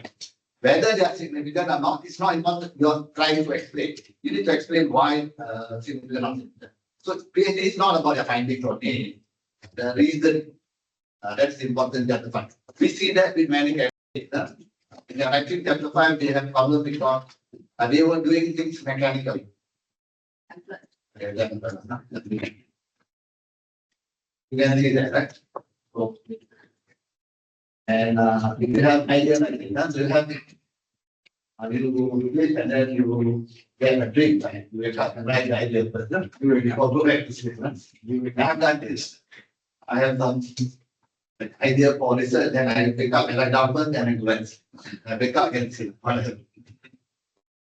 Okay, so we have to stop here for. Stop here for lunch.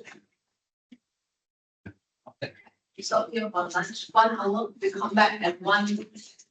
Prof, please, before we discuss the law, I have a little question into shed line. Sort of situation of grant. I want to ask, there are students who run that. Then we found out that majority of their construct are not insufficient. So I told them, from what I know, that okay, the research is a research. We are trying to actually present an hypothesis and then to say, okay, but this is supported. However, if your research is not supported, it doesn't mean your research is correct. So we're afraid that no, we condemn them and say, no, see, it is. You are just proposing and it's a competition. So if it's not supported or significant, don't need to throw away. Just justify. But in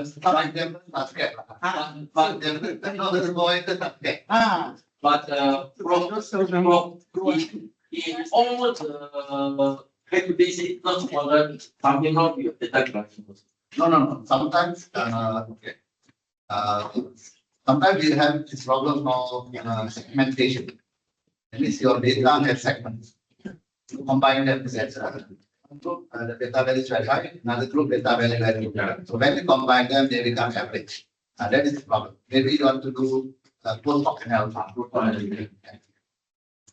So not necessarily all mathematics. Then there is much problem. Right, let's go into the thing.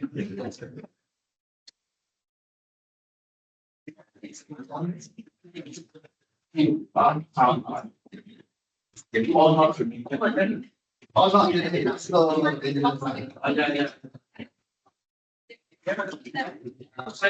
You have a slide there? Okay.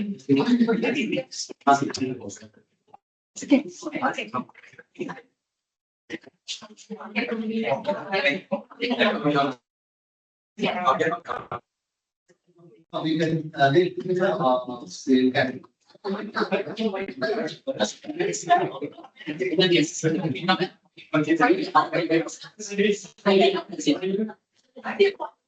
I do first. okay, so- okay, so- okay, now how will you do it?